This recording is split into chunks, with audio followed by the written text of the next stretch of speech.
Talk about history, talk about science with Enzo. Dig into the great unknown. Just come say hello, have some fun. It's the Karen Show.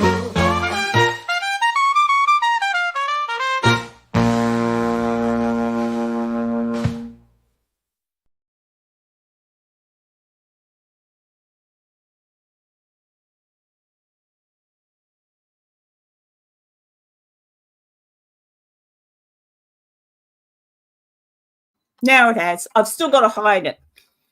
It was good, though, because I chucked a shortbread biscuit in my gob. Hey, Enzo. Hey, everybody. Tanya's here. And look, Enzo's here. And I'll finish my mouthful. I brought little Christmas shortbreads. Christmas? And I've got a couple of Halloween yet. Yeah, I know. They're for sale in the supermarket already. And I thought, oh, what? Halloween. See, I got a spider and everything. Halloween. Yeah, that's coming up too. Well, hey, everybody. And yes, you'll see I've changed my channel name now. It's not Doof Doof Paranormal anymore, because I've gotten a little bit, hey, Ian, I've gotten Ian was here first, he reckons, ignore those other people. Yeah, I've got a little bit sort of,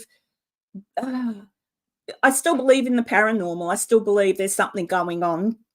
But after my trip to England and after going to, look, I am so, I can't count on one hand how many places I've gone to that are haunted. I'm just exhausted, and I think, how can I be in all of these places and nothing?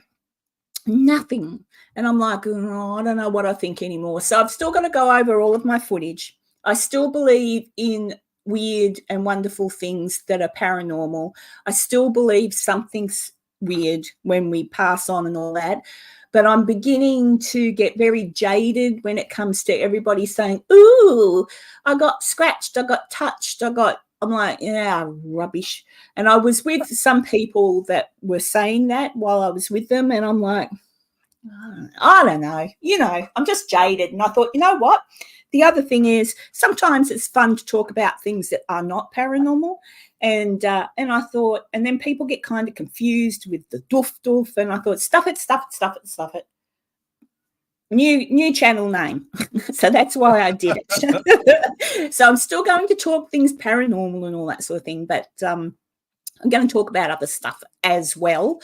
And obviously today, Enzo, in a short while, is going to talk about Mr. Elon Musk. And in a moment, I'll introduce my wonderful guest, Werner. I'm still waiting on poor Heather. There she is. Hey, Heather. Hello. Heather's had to work, so she couldn't be here with us today. And as for young Drew, I don't know. He might be asleep and he's forgotten that he's supposed to be here. Maybe Werner can send him a message for me. Hey Laura, and there's Maisie Rose. Hey Maisie, I need your permission, but if you don't want me to show anybody because I took a picture of myself and Maisie together when I was in Scotland, and I just thought it's up to Maisie. I don't have to show the picture of Maisie. I don't, but it was fun meeting Maisie Rose. It was wonderful, actually. So let me know if I'm allowed to show it, Maisie. If you don't want me to, I won't. Carla, hello, Carla. So Laura's here, Dr. Deb. Oh, everyone's popping in. Wonderful. Dr. Deb, Heather, Carla, Laura, Ian, Maisie Rose, Tanya. Who else? Have I missed anyone? Not yet. But there we go. So yeah, so a bit of a change up, a bit of a thing, but nothing too drastic has changed. But I wanted to, as you can see by the thumbnail, if you had a look at it, I'll introduce. Hi, Dr. Deb. If I didn't say hello, I've got friends, obviously. Heather from Come Hither with Heather. Drew from Drew's Adventures, and Werner from Werner's Adventures, and I'll introduce him in a sec. I'll pop him up. But they mainly do, although sometimes mainly Heather, sometimes they might try and do a little bit of a ghosty investigation, but most of the time they do urban exploring. And I thought it might be interesting to talk to them, and being that they're Australian too, and get their take on things, talk to them and ask them what it is, how they go about, why they do what they do, and how they go about organising what they do. And what scares the absolute death out of me is going to one of these abandoned places and a human jumps out at me. And I'm pretty sure that would be the scariest thing. Yeah, that'd be the scariest thing. So I won't. If anybody's got questions for Werner while we're up, I'll keep an eye on the chat. Feel free. Yes, Elon will be on today. I have got him doing a little bit of a voiceover. I wish. Oh, all right, Maisie says I can show the picture of her. So hang on. I'll show you Maisie so you can all see it's where did I put it, Maisie? That'll be it. Now I've got to find the freaking thing. Yes, so I went to Scotland and I was in Edinburgh, and there she is. All right. And downloading it from the cloud. Oh God, that's huge. I won't show us that. That's I'm so technically good. That's no good. Hang on. I'm trying to make it smaller. Otherwise, we're going to take over the whole screen. Go away. There we go. There we go. That's better. That's better. And there we are. And so, ladies and gentlemen, I'll introduce you now so you can all see what young Maisie looks like. Present.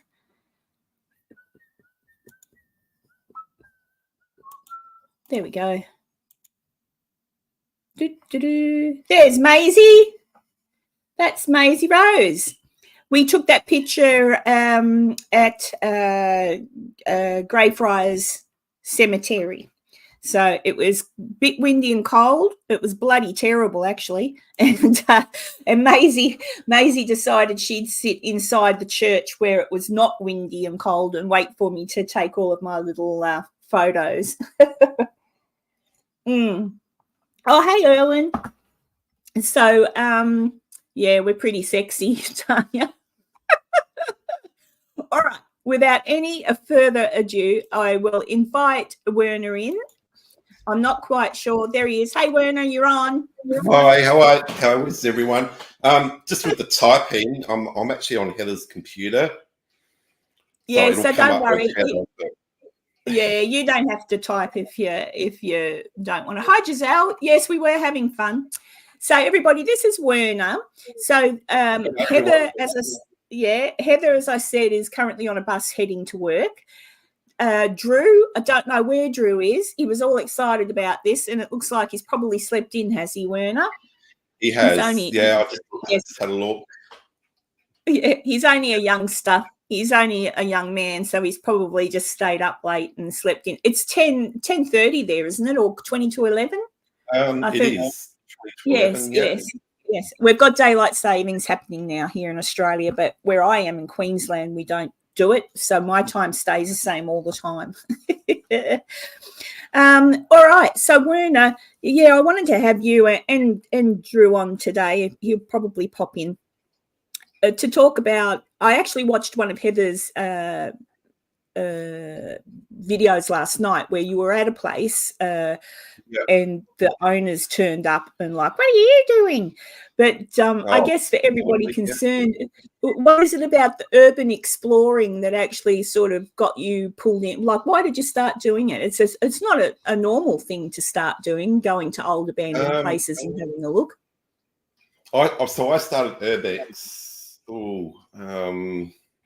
in 2018, just after I got back from the US. Yep. And I've just been doing it ever since. But yeah, it does have its challenges.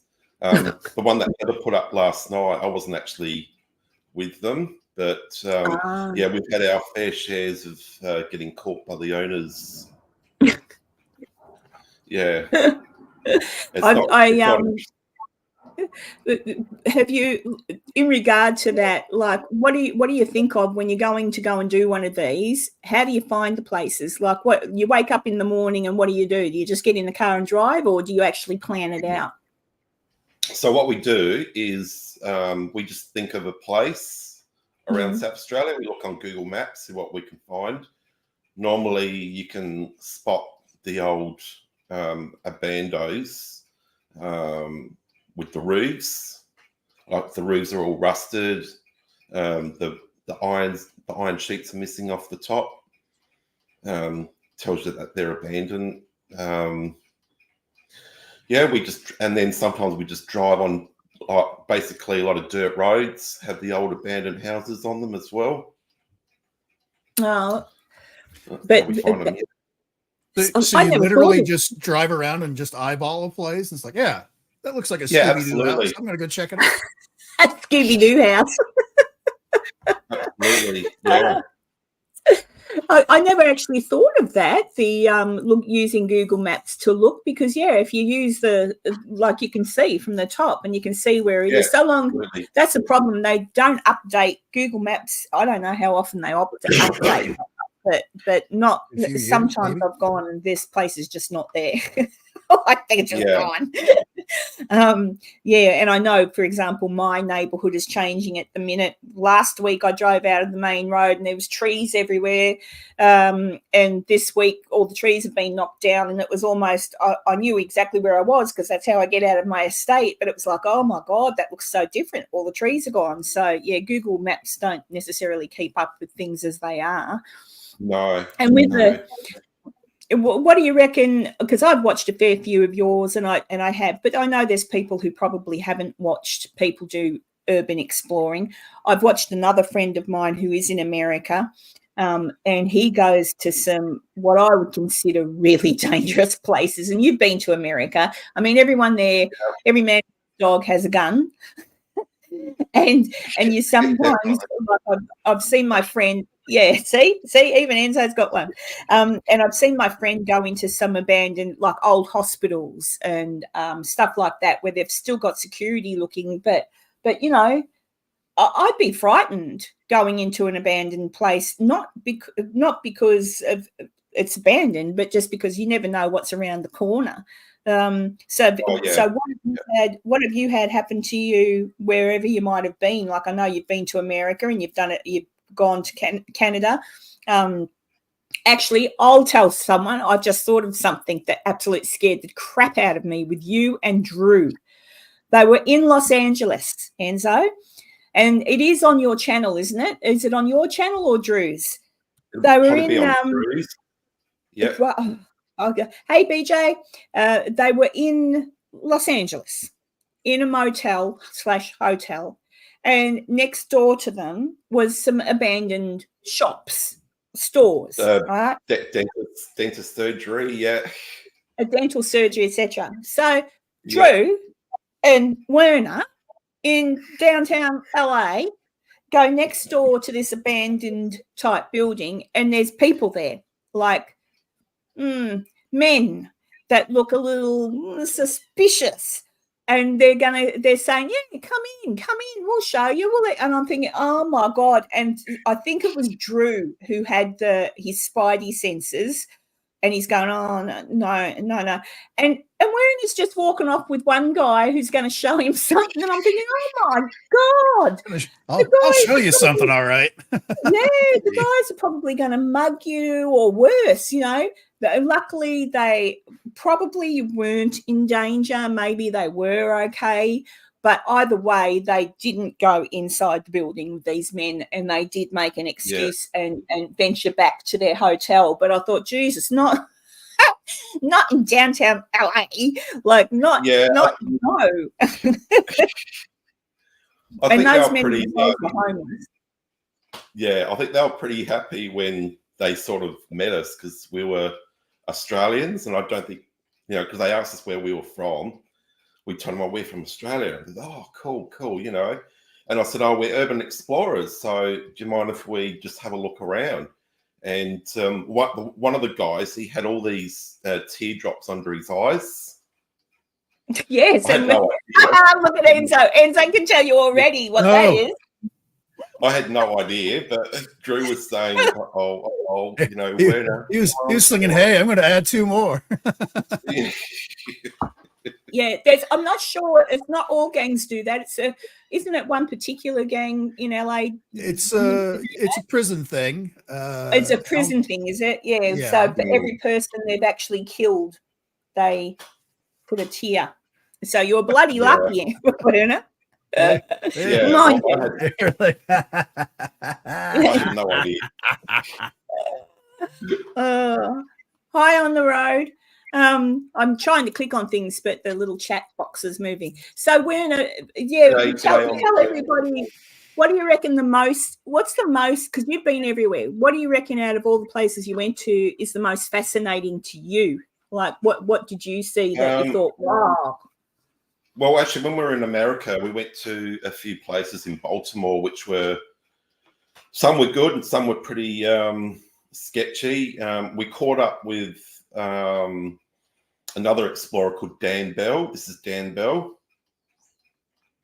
And he took us to some crazy places. We went to one place in Baltimore where quite possibly there could have been something that happened there. There was a chair, there was a rope, and that was in an abandoned warehouse. So, I think Dan Bell called it the devil's chair. So that was pretty sketchy. He took us to Lincoln Park. Lincoln Park. Isn't that a band? It is a band, yeah, but it's also a big park in Baltimore where there's a lot of people that have been, that have gone missing and ended up in the park.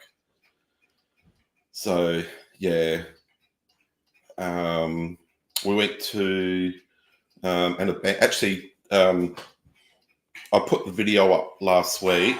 It was an old abandoned high school. Oh. It was called, it's Heather's Clocks. Heather's Clocks. Sorry, she's got lots of cuckoo clocks. That'll probably happen throughout. Yeah, you'll get the next one and it'll go cuckoo, cuckoo. Yep. Yeah. So Lincoln Park, and you were there, and lots of people have gone missing. Yeah, possibly murdered. So yeah. Okay. Anyway, so we went to a big high school called Lake Clifton campus, and there was only one way into that place, and it was heavily secured by the police. So we actually just walked up to them to introduce ourselves, told them that we were urban explorers from Australia. Would you mind if we could go inside? And they looked at us at first, but the weird thing is, I could smell marijuana, so I thought, oh, hey, Drew, I think we just caught them. Oh, the police. Yeah. So they said, oh, okay. So we asked them if we could go in there, and he said, oh, yeah, all right. How long are you going to be in there for? And we said, oh, maybe a couple of hours. And said, all right, no worries. So yeah, we ended up going in, which was good. And then we went back the next day because we wanted to do a drone flyover, and those same police were back there again. So we just walked up to them and just asked them, look, do you mind if I fly I was here yesterday. Do you mind if I fly the drone over the place? And he said, yep, no worries. And I thought, cool. Yeah. And then we just told them what we do with our urban exploring. Yeah. Well, there you go. I've seen also some of your videos. I think it was Canada. There was a particular house, and you went into the ones, because in Australia it's very uncommon for our homes to have a cellar or a basement. We don't have them here. Some houses do if they're built to have one, but not many, not like America. But I've seen Werner go into some of these places, and it's like, and that's the one in Canada. You're right in the middle of nowhere. I don't know where it was, It was like a really old house. Part of it was falling down. But yeah, like, I mean, seriously, guys, if you want to look at some of these things, if you're interested in urban exploring and looking at old places, and just some of the stuff that people leave behind baffles the mind. I've seen, like, tell them, because I've seen it. You tell them what some of the things are that you've seen when you've gone into places, and you think, what? Like, is someone going to walk inside any minute now? Like, it's pretty, Well, I've never ever seen a gun in a house, but a couple of months back when I had Abandoned Angel over here, we took it to some country places, and there was this one country place that I took it to, and we walked out to the shed, and there was a gun in there, and I thought, wow, that's the first time I've ever seen a gun. So it was sawn off too, mind you, but still, it was a gun. So yeah, that spun me out. Oh, was it just an old shotgun? I think it was, yeah, maybe one of those. I don't know much about guns, but yeah, they'd sawn off the actual barrels, so which is probably a good thing. I'm just sorry, someone, BJ's Misadventures. You can quite welcome to put a link up to for your channel if you've got a channel. That's quite okay. But any other, like, if it's just your channel, that's fine. But any other links, no. Like I'll pop those in. You can put your channel's link, BJ. That's no worries. I've got someone at the door. Oh, all right. Just a minute. Oh, I wonder if it's Drew. Oh, it's not. It's a person. Wait, Drew isn't a person? So Megan, she does exploring. She comes out with us as well. Oh, do you go urban exploring too, Megan? You're live on YouTube. Yep. Do you want to pull up a chair next? Do you want to pull up a chair next to Drew? Oh no, it's right. I'll just sit here. Yep. Oh, okay. All right. So Megan doesn't do YouTube. She's got like Instagram. Oh, okay. You're an influencer, Megan. Yeah. I'm just gonna, because I'm too busy to do YouTube. Yeah. Oh, golly. There's I've seen both Werner and Heather and Drew. I tell you what, he's going to get a smacked bottom. I've seen them go into places, and it's literally like, and I've also seen my friend Levy in America go into these places, and it's as if you're expecting whoever was living there to just come around the corner anytime. Like, there's everything there.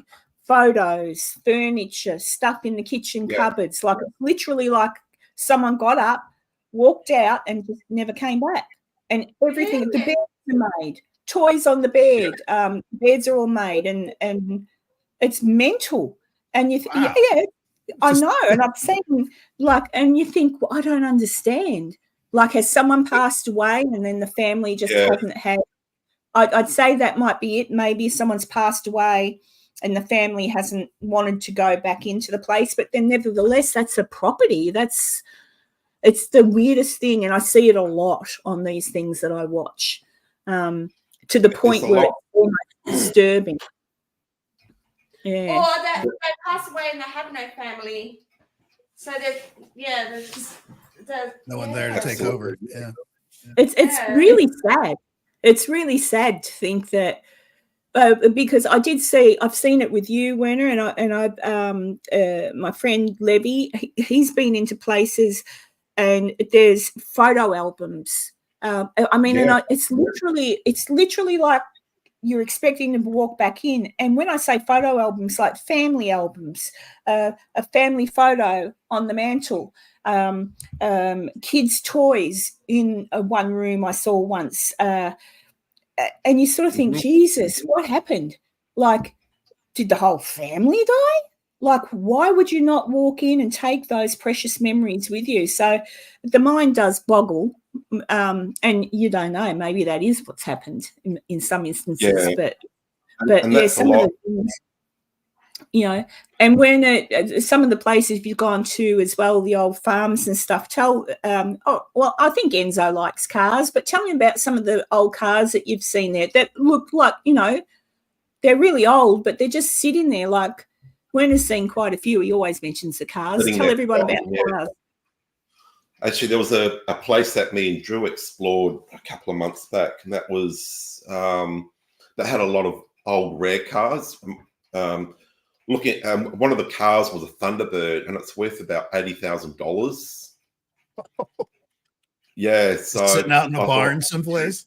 If we get caught here, Drew, we're going to get in a lot of trouble. So don't touch anything. Don't leave any fingerprints. Yeah. But yeah, there was we call them muscle cars, Enzo. They're the old like cars that have got engines that have been juiced up, and like we call them muscle cars. So there was quite a few of them there as well, and they're worth a lot of money too. And they're just abandoned. They're just sitting there. Nobody's. Yeah. Wow. Yeah. So the only thing I can think of with that place was the owner had passed away, and he's just left it there. And a lot of the farmers, they use the old houses for storage to put their things inside of the old homes.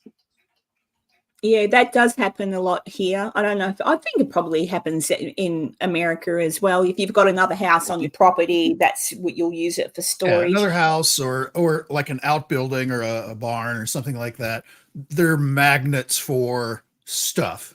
If you don't have animals living in, like in a barn, for example, that's where you would find that classic car that hasn't the doors haven't even been opened in 40 years.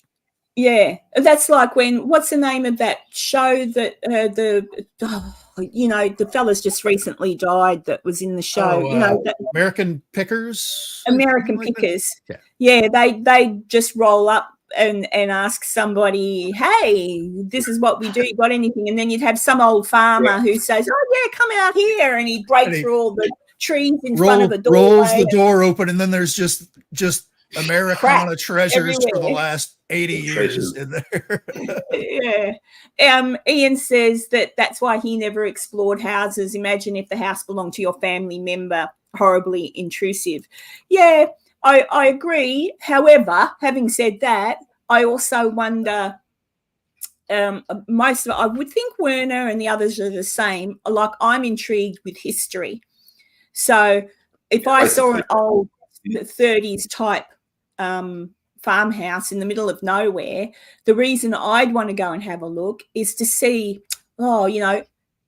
is there anything in there that will tell me a story about who used to live there? Or is there an old newspaper which I'm sure Werner's seen tons of times, an old newspaper laid out with a date on it that gives you a clue as to when it's possible that the last person sat at that kitchen table. And I wonder what they were thinking.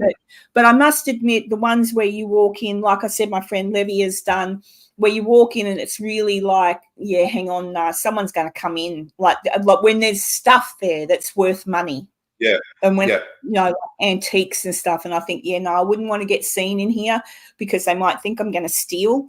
But if it's completely abandoned and there's just a few odds and bobs, me personally would feel more comfortable, but I wouldn't feel very comfortable walking to a house that it's just like someone's going to walk back in. I don't know. So there's different ways to look at it. I'm more concerned probably, and that's, how do you make sure, Werner, that the place that you're going into is safe?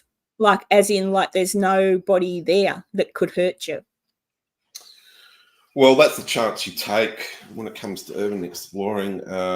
When you're out in the country, you sort of are pretty safe because there's no one around. But I've done a few places in our city, and there's anything under 3 teardrops is good. Squatters. Yeah, we do meet a lot of squatters, but a lot of them have been really friendly, and they don't mind just saying, "Oh yeah, have a look around. One had you know. a kitten. Remember that one that had a black kitten? Yes, I do. Yeah, yeah. What And was yeah, that? They had a kitten. Yeah, there was a one of the squatters had a little black kitten, but yeah, a lot of the squatters they're pretty nice. There was a house I did last year where there was a squatter living, and I introduced myself and he introduced himself to me, and I went back there the next day and I actually bought him some food, and he was really, really grateful for that, and we just had a bit of a chat. Yeah, so I don't think I've ever met a nasty squatter. I mean, when you think about it, some of those houses, though, are still in really good nick, and you think to yourself, why are they even going to knock them down? But they do. I know. But I don't mind. I don't personally blame a squatter, especially in this day and age, because housing, like, it's better than sleeping under a bridge. You know, the house is empty, they're going to knock it down, so why not? At least it's warm. I mean, I can't say I've never met a bad squatter. They've always been friendly. Like with that one in Los Angeles, they seemed pretty friendly. It was just the one with the teardrops. Yeah, with the teardrops. Yeah. Look, they did. I think if they were going to whack you or anything, they would have done it. But it was just, to me, I'm like, no. What are you doing? Yeah. Oh, gosh. Full-on bed.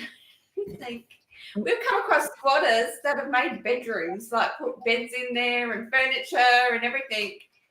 Remember that when we went up snoring away in the yeah. We went to a place where it was going to be bulldozed, but there was a guy in the front room, and all we could hear was he snoring. He was snoring really loud. So I thought, we didn't go in. We'll just leave him alone. So let him sleep. But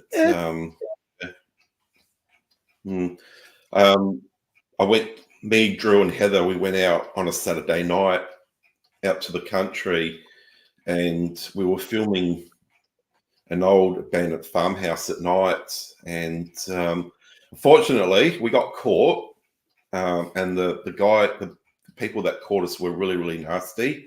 And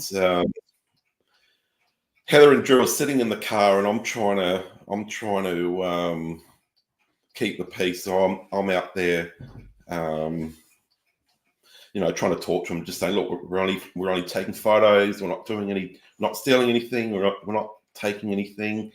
We like the history of these places. And he was really nasty. He actually tried running me over. Wow. And then he said that he was going to call the police. I said, go. You call the police, because I'm going to tell them that you tried running me over, which I did. He did. He called the police. Yeah. And the police were really nice, because when the police came, because he tried to box us in, like, because Drew was parked on the property, and every time Drew went to move, he kept reversing his car, right? So I thought, well, you know what I'm going to do? I'm going to stand behind the car, so if anything, he's going to run me over, which he did. So he actually hit me with the car, and when I told the police that, the police asked me if I wanted to press charge. I said, no, it's all good. I'm not hurt. So he just gave me a nudge. But that was a pretty scary night. Those people were really bad people. You're way calmer than I would have been. That would have been an ass beating for me. Yeah. That's. I mean, look. I've always wondered what would happen if someone tried to do that to me, and I think I blame it on, I don't know, female hormones or something. But I think they'd be really upset when I accidentally, instead of braking, I put my foot on the accelerator, because I wouldn't hesitate. I'd think at least I know how to give CPR if I accidentally do them in. But You can't be doing that to He's people. gone. I mean, What's that? we told the police what we do, like with urban exploring, and I was even showing the constable the photos that I take of these places. He was quite intrigued by it. The police don't really care as long as you're not stealing any copper or stealing stuff. That's what they're worried about. You're not, absolutely. They were worried about your safety. They just said, look, it's got asbestos in there, exposed. We're worried about like asbestos. If you fall over and hurt yourself, they're not worried about you really being in there if you're not stealing anything. They just say, they just take your name, your address, and then they just let you go. Yeah. They say, don't do it again. We're just worried about your safety. And they check your car, make sure you haven't stolen anything, and then they just let you go. Well, at least that's one thing. They're actually, and pretty then good, they go through all our photos and have a look and say, oh, wow, that's cool. Yeah. They do. Yeah. Yeah. Yeah. Yeah, I think the police have got a lot more to worry about than. Yeah. I mean, really, I don't know what it's. Well, actually, I do kind of know what it's like in America at the moment, Enzo. There's not enough people aren't wanting to be police officers anymore because of the trouble they get. There's not enough police in America, and we certainly don't have enough here. And that's evident. Like, I don't know what it's like in America, but here, if you call the police, if there's something wrong, you actually now get a phone call from the sergeant on duty to ask you exactly what's going on. So you call over here, it's 000, right? In America, it's 911. But if you call 000, which I have done, right, they'll say to you, what's the emergency? And you'll tell them, all right, look, it could be a while till someone gets out there, blah, blah, blah. And you'll be sitting and you'll think, geez, an hour, 2 hours. And then I've had a phone call when I've called. In my instance, I called because there was a disabled person, clearly mentally disabled person, wandering up and down the street trying to get into people's cars and houses. And I thought, someone's going to hurt them. The sergeant rang me. The sergeant from the station rang and said, what's happening? And I said, well, I can't say how old the person is, but clearly, I told him what was going on. He goes, if it were a child, we'd be there straight away. But because it's an adult, look, are they still out there? And I said, well, I don't know. That was hours ago. And I said, but I know where they live. So you can go and do a welfare check and find out what's going on. Oh, look, just if you see him again, hey? And that was the end of it. And he said to me, I'm so sorry, but we've just got not enough feet on the ground. We've got to go dealing with domestics and violent things that are happening. He said, so we've got to triage it. So that's what it's like here in Australia. If you call for help, you don't get it. And I think America's very similar. There was a guy abusing everybody in the street a few months ago, and I went out and he saw me and he kept beeline for me. I had to lock myself in the house and rang the police, and the police said they couldn't send anybody out. Where was he? Just locked myself in the house. They never came out.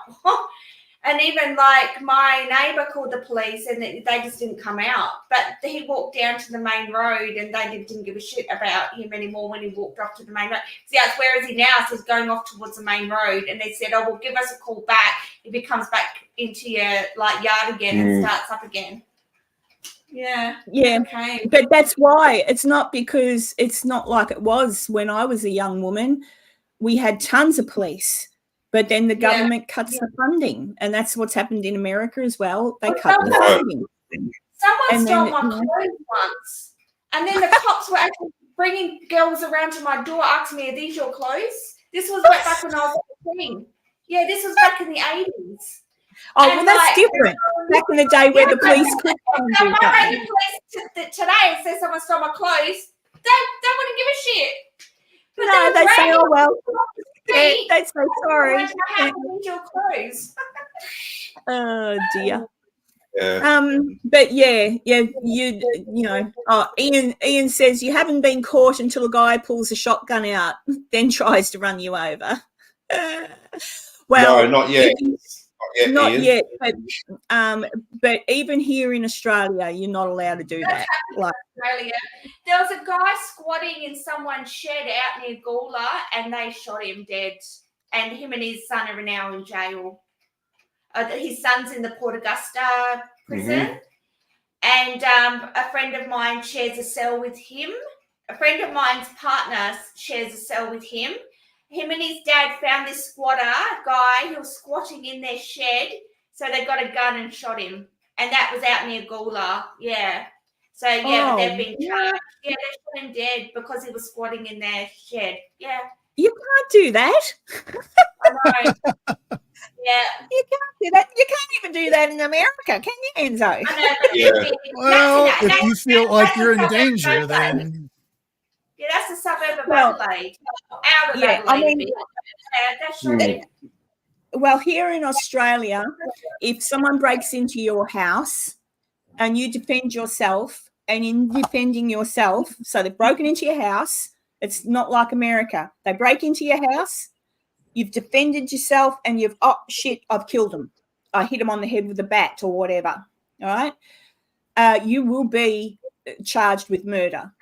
We don't, it's not a self-defense issue. But in going through the process, obviously that would be brought up. But you are not here in Australia, the person breaking into your home has more rights than you do.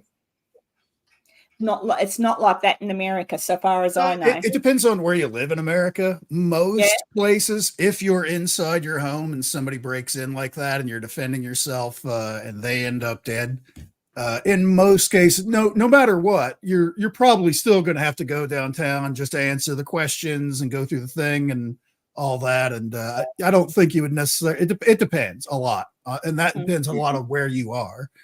Like you say, there are places where, like in California and stuff like that, where you don't have that right. It's like, did you try and get away? It's like, no, it's my house. It's where I live. But there's some places where you have to try and flee first. And, I couldn't flee because he was blocking the door. So I riddled him full of holes, that kind of thing. Then they'll have to deal with it. But in some places you have to show that you at least tried to escape first. That's not necessarily a home thing. That's like out in public kind of a thing if somebody attacks you or something like that. Yeah, it's a scary world, because I think a lot of people watch TV and think everything they see on telly on, like, Law and Order and NCIS, they think, we could do that. But it's not like I was actually quite surprised to find out that you can't protect yourself here in Australia in your own home. I mean, you can, but if you kill someone, you're up for murder or manslaughter, depends, so you've got to be really careful. So going out urban exploring, you do have to be careful, Werner. It's as simple as that. Yeah. So have you got anything coming up on your channel? I did put a link earlier to the episode, and I've put I'm sure I have in the description of today's episode. I am positive I have put a link to your channel. I do have a video I'm going to post up this week. That was when we went exploring in Utah, Salt Lake City, a little old town called Eureka. Oh. And we caught up with the paranormal Polynesian, Adam. So I'm putting that one up this week. Oh, look who's decided to show up. Hello. Hi, Karen. Hi, Enzo. Hi, Werner. Hi, Megan. Hi, everyone in chat. Sorry, I'm late. So this is Sleepy, our version of Sleepy Joe. The well-rested Drew from Drew's Adventures Go. But I have put a link to Werner, Andrew, and Heather's channel. Even though Heather's not here, Thank you. She's allowed to not be here because she's working. So you can go and check out their channels and have a look at what they do.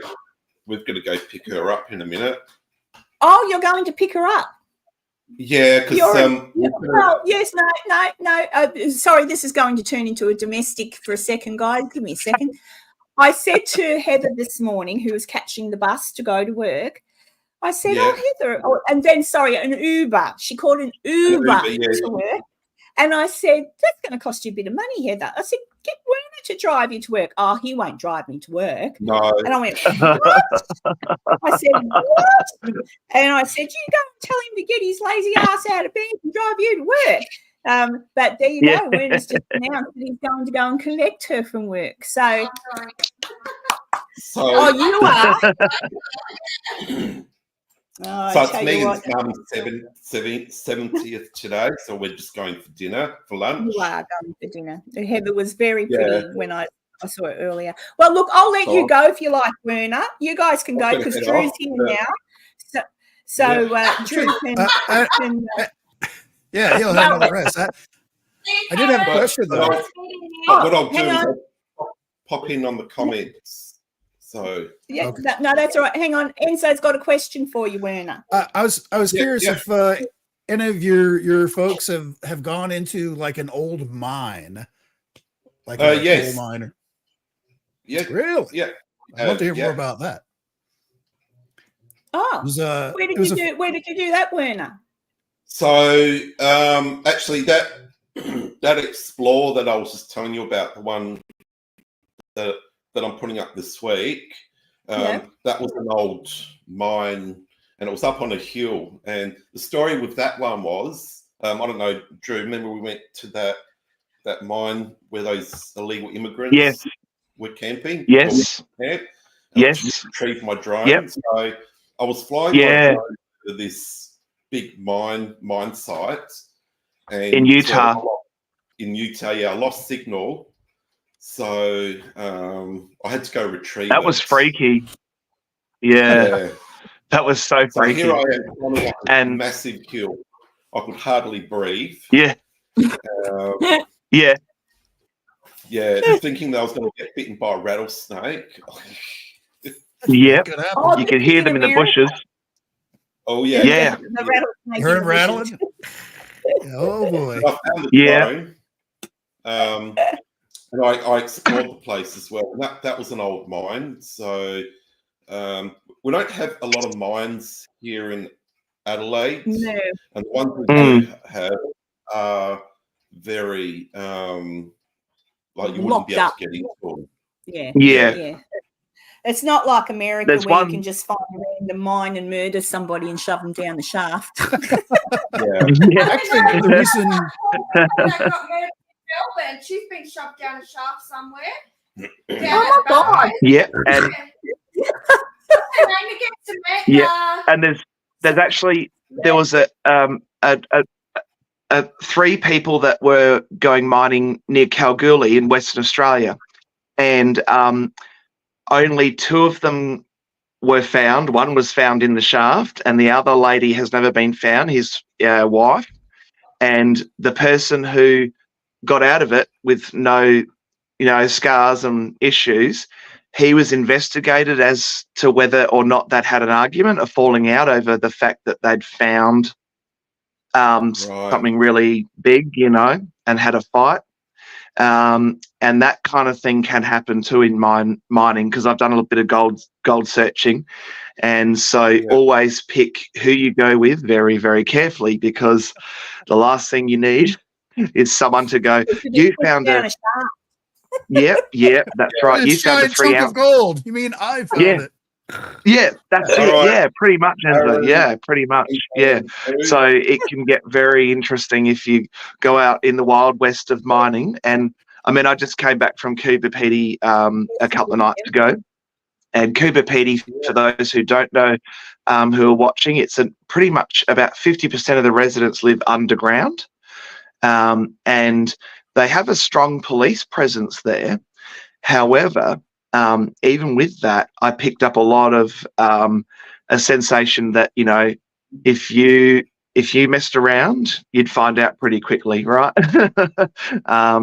That, people there are tough and rough. So, without saying the words that get YouTube in trouble, but don't want to get you in trouble, Karen and everyone. So, but basically, I've already said. I don't think you're allowed to say bang bang.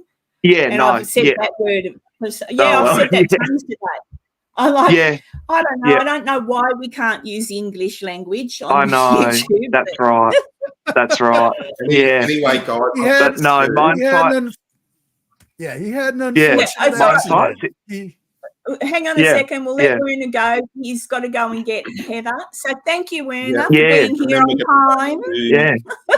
Yeah. I'll make up for it. Yeah, and have a lovely time tonight. I'll pop in on the chat. No worries. See you guys. Bye, Werner. Thanks for coming by. See you. Thanks. No worries. See you, Werner. See you, Megan. There we go. He's free. He's the whole reason I asked about the mine thing is I fell down like this deep, dark rabbit hole mine, I guess, a few years back.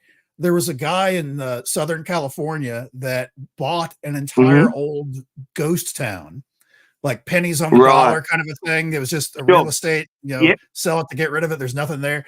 And it had this old, like 1912 era mine still set up there that had just been abandoned for over 100 years. And he started poking around, and like Werner had told us earlier, how some places you guys go into, it looks like somebody just walked up and left, and everything's still sitting out like they were like they were there the whole time.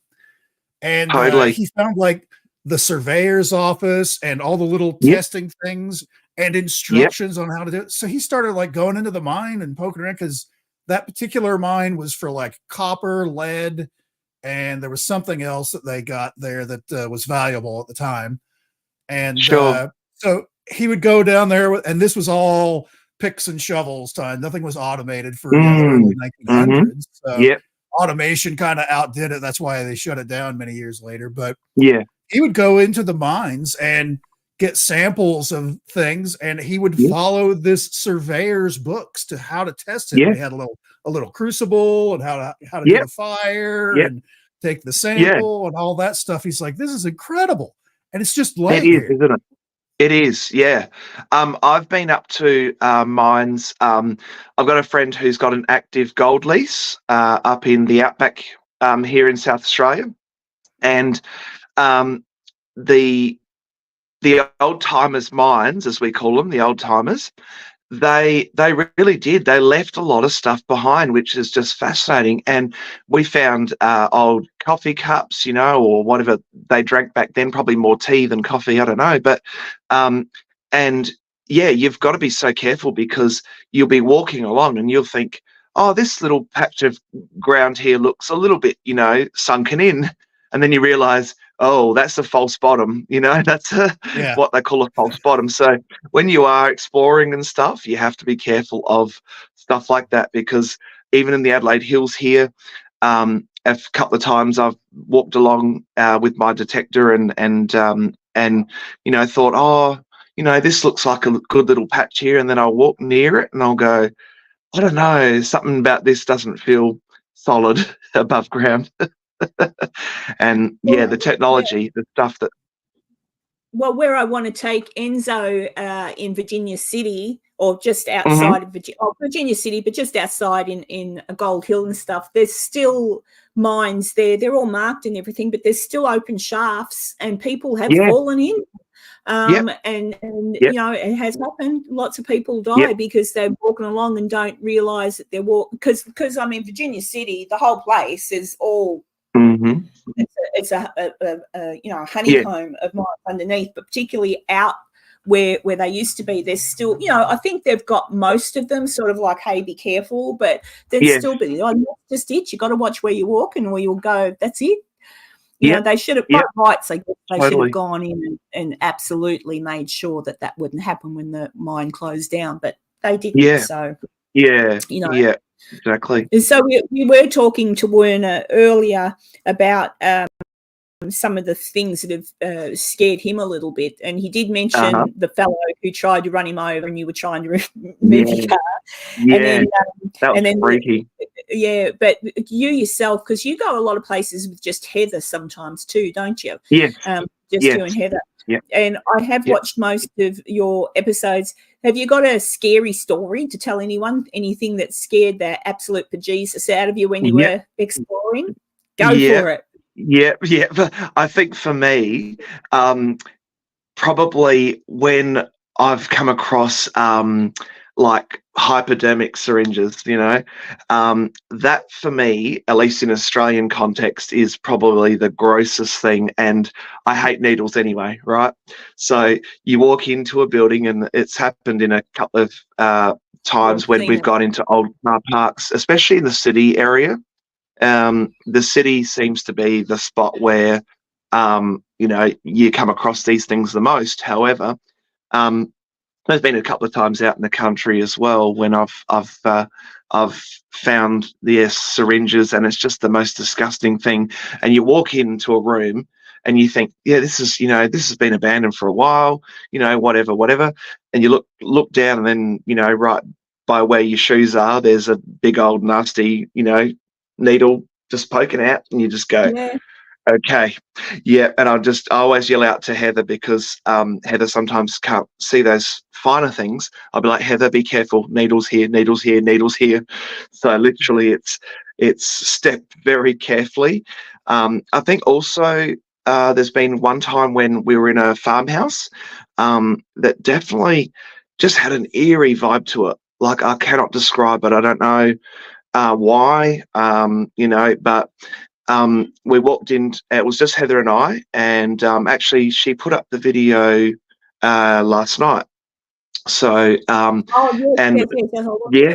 yeah. And that place just had this weird vibe that whoever left in a hurry, and probably didn't leave with a lot of notice, and it kind of felt unsettled, if that makes sense, like, you know, spiritually unsettled or something. I don't know. I wouldn't say haunted, but I'd just say as if, you know, whoever left there ran out, got out there quick smart, and, you know, back. Yeah, and left a lot of stuff, you know, like the whole bed was just set up as if, you know, they'd left their little case on the bed. There's pillows on the floor. There was a shirt or two hanging up still in the wardrobe, and you just think, like, what's the story here? You know, it felt unsettling. And I think, yeah, apart from that, probably in the US, some places in Baltimore, in Maryland, felt very pretty sketchy. I love the city of Baltimore. I can see why they call it Charm City, but I could also see why they call it Harm City. Yeah, it's not the safest of places. No, yeah, and some people call it, instead of Baltimore, Maryland, they call it Bodymore, M land. You can guess the M. So I was going to ask you, actually, because that's an interesting thing. I was talking earlier about why I've changed my channel name and all that sort of thing. But but I found with all of these places that I've gone to that are empty, like even empty castles, but empty houses, places that are supposed to be haunted and all that sort of thing. I haven't experienced anything paranormal. I just haven't. Okay. But what you were just saying then, it's like a feeling you get. Different places you walk into, you're warm, and then other places you walk into, it's like the walls are talking to you. So the place itself seems to be able to hold an energy. Definitely. And like you were just saying, I don't mean a ghost. It's just something unsettling. About the place you walk into, unsettling, and you think, I don't know what happened here. Like, I think sometimes things the same as when you walk in on an argument. If you walk into someone, or you've gone to someone's house for dinner, and you know they've been arguing, because the minute you open the door, it's awkward. With a knife. It's awkward. Totally. And you think, what happened before I got here? Totally. And you can't wait to leave. And it's not necessarily that they're giving any clues. You can just feel the energy. So I think that's a lot of times what you can get with. Do you find that with a lot of the places you go to, that you get different feelings from them? I do. Most of the time I feel at ease, I have to say. Most of the time I try not to read into it, because I think the human mind, we can very easily be drawn into that space where we think, oh, this is scary, but really it's just our minds, because you know, as humans, we're afraid of predators, we're afraid of what's bigger than us, or what, you know, what could fall from above or fall from below. And I think yes, sometimes I do. I just go into a place and I just go, oh, this for whatever reason is a weird vibe, and it's the same, with when I've gone out bush and, gone wandering and even parts of Coober Pedy and other towns I've been to. It's kind of like you're there and you think it's very quiet. Is it just because it's quiet, or is it because, there's an energy or a vibe here that's just off. Yeah.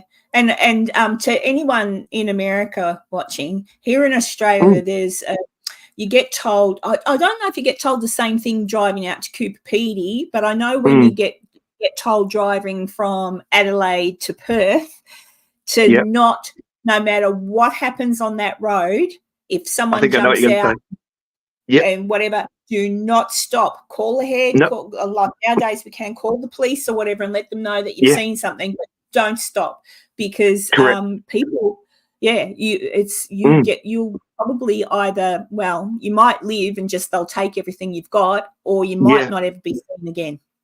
Got a true story. Got a true story there, Karen. Yeah.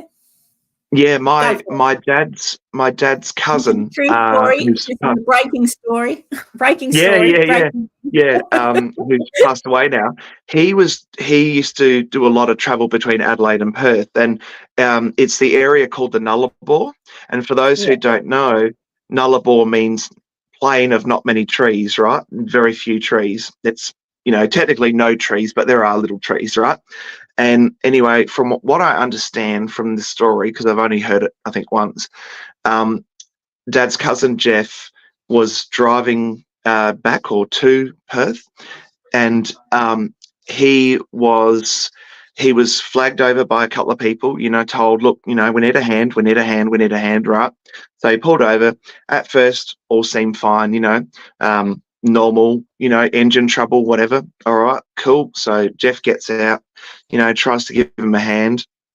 And then I don't know the full ins and outs of this next bit, but basically I think he got knocked out, and then he found himself under his parked car, but his wallet and, like you say, belongings were gone.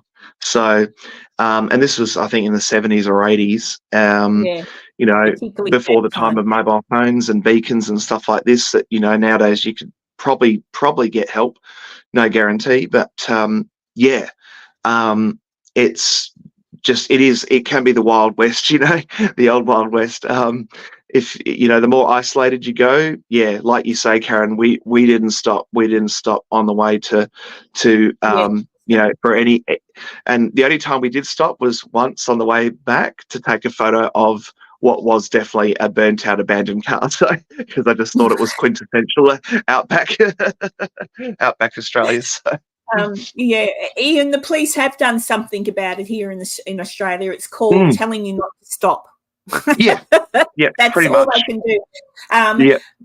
I can't even describe in words how huge this area is, but let's just say, I don't know, how many times would the UK fit into the area between South Australia and Perth? 20. Well, I know that massive. Texas fits about 7 times in Western Australia, I think, or maybe not that many, but maybe about 4 or 5 times, I think, and that's just Western Australia alone. But I think the Nullarbor is something like, it's about 2 days to cross it safely, like 2 full days. Yeah. I'm just trying to think if I can show anyone a picture of the Nullarbor. How long it is. And the road too. It's like, I'm trying to find something. I suppose this is as close as you can get. Hang on. I'm not very good at presenting, but hang on. Windows, there it is. Yeah. Share. Maisie had a question for me. Answer. Maisie said, is there any places you wouldn't go to? Yes, Maisie. I have been to a gold mine in Victoria, in Australia, and I just got this vibe, just don't stick around. And so I think I did about 5 minutes. I think I barely got the detector warmed up and exploring boots on, and then I thought, you know, I just noped out of there. And also once in North Queensland, when I went to Kalkajaka, which is Black Mountain Conservation Park, and it tells you very clearly on signs, you know, don't wander into the boulder field. It's a very strange place. It's considered by the people up there, the Indigenous people, to be very much cursed land, and a lot of Westerners, you know, colonizers, whatever you want to call us white folk, they made the mistake of venturing into the boulder fields of Kalkajaka, Black Mountain, and they were never seen again. Even their cattle trains and their horses were never seen again.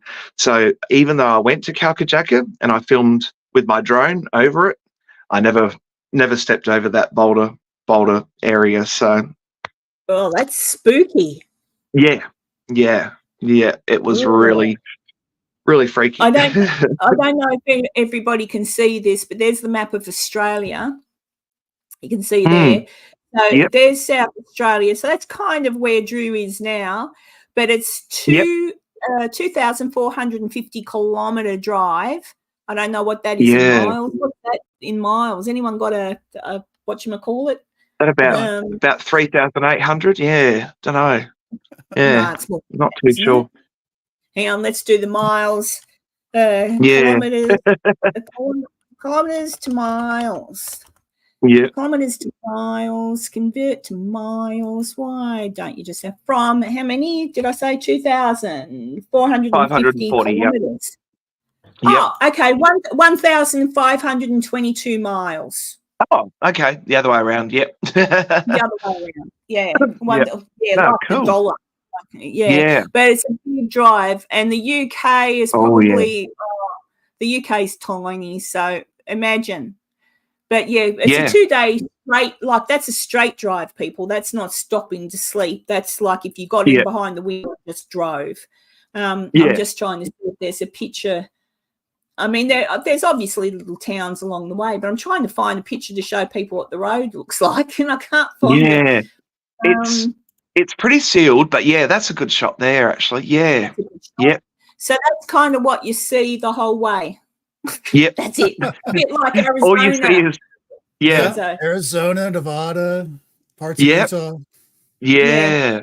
And the thing, because my uncle was a policeman, and the thing he told me was, and again back in the day, like the 70s and 80s, when you drive along there, what the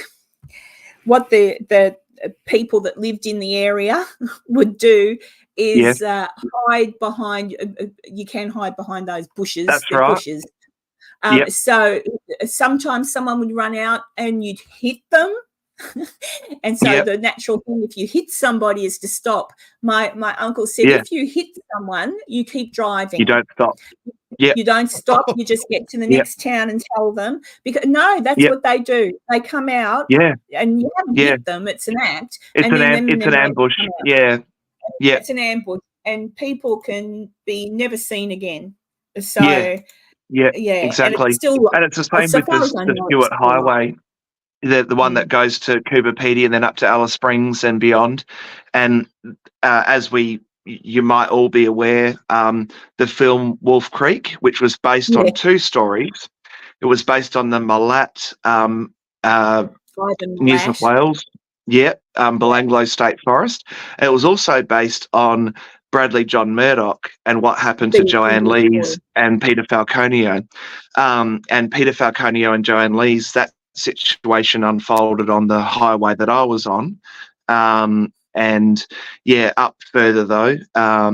And basically, like you say, Karen, you just don't stop. It's sad because, there might be a few genuine folks out there that have perished because no one has stopped. But, the risk is too great that someone's going to be hiding around or, armed with a decent, Aussie version of a weapon because we don't have as many as what the US have.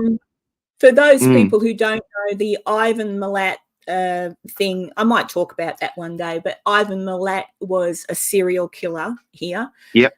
He lived in just outside of Newcastle, wasn't it? Near the Bangalow National Forest. But he lived just outside that. And what he would do is pick up backpackers, so young backpackers, hitchhikers, and hitchhikers. He would take them into the forest, and I won't describe what he would do to them, but beyond a little bit like Wolf Creek. Yeah. Really? That's what he would do to them. It was horrific. And the other fellow, Barrel. I think it's Barrel. But and the other boy, Peter, wasn't it, the one that went missing? That too was on the other story. Was the young couple were driving, and a car pulled up behind them, and told him he had a flat told him there was something wrong with their car, or a light was out or something. The young bloke, English boy, got out of the car. The girl stayed in the car until she realised. I think she heard the gunshot, didn't she? There was something she heard, and she got out and she ran, and she managed to hide and escape. There's still a lot of his dog after her and all sorts. Yeah, there's still that particular story. Unfortunately, has still got a whole lot of doesn't say something's not right to it, but. But that's what the movie Wolf Creek is based on. Those two people, those two men. And that is unfortunately what it's like. You got to be really careful. I would assume. I don't know. You can correct me if you want to, Enzo. But wouldn't driving through Arizona be similar, or is there plenty of places? Mexico. The big difference there is in the U.S. many people have their own guns, and so. The bad guys have to think of that before attacking any kind of wayward vehicle or anything like that as well. Yeah, so you can at least protect yourself. Whereas some states, like from what I understand with Maryland, their rules on the pew-pews are a lot stricter. And that's it, and and basically they're not allowed to like conceal carry or open carry or anything like that. And there are plenty of places like that around the US, but other places it's the exact opposite, where it's like I'm not concealing it, it's sitting on the dash as I'm driving along. It's like that's it. True story, right? When Wenna and I went into a little like roadhouse, we had this like really big old dude come in, right? And he was just that quintessential old timer, cool looking dude. But in his side, was like this massive, massive thing. And I was just like, I'm pretty sure that's not just a little metal pole. big hot leg. Yeah. He was not just happy to see Drew. No, that's right. Exactly. Exactly. Oh God, some of the story. Yeah. Oh yeah. This dude, like you wouldn't mess around. Yeah, you'd find out. But I think other things I found scary when that's one of those things in the US is that's why I'm like shocked listening to, because I'm thinking it's like I would get like 4 or 5 of my friends in a big van and just stop for the very first person and just wipe out all of them. That's it. Yeah, exactly. Yeah. Oh, I need some help. I'm gonna give it to you whether you like it or not. Yeah, that's right. Yeah, it's like I saw this thing. It came up on a community post somewhere, and someone said, if you mess around with me, please pray first, because you better be ready to meet Jesus or something like that. I was like, oh wow. Somewhere in some US like side, I was like, but I think like other things that I've had that have really freaked me out, definitely the on my channel there's a video that we did called Leakin Park, which is a big park in just outside of Baltimore. Like, it sort of envelops through Baltimore, and that park has this weird vibe. Like, it does have a vibe. It's and it doesn't matter what the dear old Maryland Department of Nature and Wildlife says on their YouTube. It's a park that, you know, they say that if you go there to bury a body, you're going to dig someone else's up. Oh my God. So that's the unofficial line that here people. in Lincoln Park. Yeah, Yeah. And I think like over the last 60 years, there's been something like, I think it's 52 bodies found in that park in 60 years, and it just seems to have, I don't know what it is, if it's actually an Indian spiritual thing from back in the day or what, but there's something about that land. It's very eerily quiet. Like, it is very eerily quiet. And this is, you know, even in the afternoon when we went there, and then back in the nighttime when we went. You know, you're lucky if you. Yep, we went at night with Dan Bell. Yep, from This Is Dan Bell and Dan Bell Film It. Yeah, we went. Yeah, and he was explaining some of the stuff that's happened in that park, and a guy called Vernon Oates. If you look up that story, Vernon Oates, that is just beyond gross. But that's when it sort of started to become a notorious spot, I think, in the headlines at least. And then from there, it's just grown, unfortunately, to become a place of, where fights and you know, things end up with people disappearing down wells. Like Dan took us to, his video was called Down in the Devil's Well. It's a 2-part documentary, and Down in the Devil's Well, if you look up Leakin Park, Leakin, it is just a place where I got eeried out, and I think Werner did too, and every little sound in the shrub, you know, in the bushes in the forest, we were just like, what's that? Yeah. Oh, okay. So Reginald Vernon Oates. Yep. Maisie Road, he's Australian. He lives in South Australia. It's an Aussie accent. It's a proper Aussie accent, but it's a South Australian Aussie accent. Yeah, I do. Different times, and that's because kind of anyone that comes from South Australia's kind of got a plum in their mouth, haven't you, Drew? Yeah. Well, see, I'm a mixed bag, but I've picked up. I can pick up accents really easily. Like, I've got that. You know, what do they call it? The voice schemer, or the what they accused Kamala Harris of. You know, when she changes things, like, and I don't know. I just pick up easily accents from where I've lived and stuff, and yeah. Yeah, that I just had a quick look at that story, and I won't read it. Yeah, no, if you want to read something that's yucky, and look up Leakin Park and Down in the Devil's Well. Yeah. Leakin Park had a vibe. Yeah, I can see. Enzo, we've got we were going to talk about Elon Musk today as well. Do you want to stay with that, or do you want to disappear? Yeah, I don't mind. All right. Actually, I was enjoying talking to Drew. No, but I can't say we're going to talk about stuff and then not talk about it. So here we go. Everybody, prepare yourself for Enzo's Science Box. Who's that man in the fancy shirt? Who's the man with the cheeky smirk? Who has the answers? Who can explain? Well, it's Enzo the Science Guy. Enzo the Science Guy. Ask him how, ask him why. Enzo the Science Guy. Please, Enzo the Science Guy.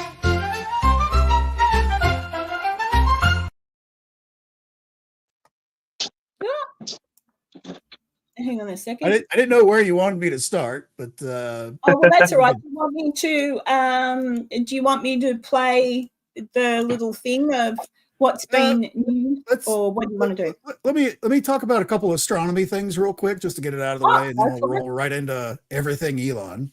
But if you could open up my share there, we're on the final days of being able to see with the naked eye Comet 2023 A3, the Shenzhou Atlas Comet. I looked a little bit this past week, several times where I live. I live a little close to a big city, and it's kind of to my northwest, which is exactly where I want to see it. So I can't see it really that well. I can sort of pick it out, but I know exactly where to look because I've got apps and things like that. So if you live out in the country a little ways, or at least have a dark sky to the west, about an hour or so after sunset, if you look due west, you'll see one bright point, Venus. Then you'll see Arcturus, which is a big red giant star there. A little bit halfway and further up is where you'll see it. And it is only going to be viewable for really only like with the naked eye over the few days. Basically, it's getting higher in the sky from our vantage point every day. And it's also getting dimmer because it's actually on the way out. It's spun around the sun a few weeks ago, and it's now on the way back out into the outer parts of the solar system. So that means the tail's getting smaller and smaller and smaller the further away it gets from the sun. So if you haven't had a chance to see it, you're running out of time. So It's pretty cool.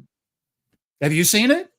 I haven't seen it because my view of the west here is dreadful because I live out near the hills of the Adelaide area, but I have seen photos of it, Enzo, and it's just amazing. Yeah, this comet. Yeah, the Atlas. Drew's pretty lucky and gets photos of the aurora. Yeah. I never get anything.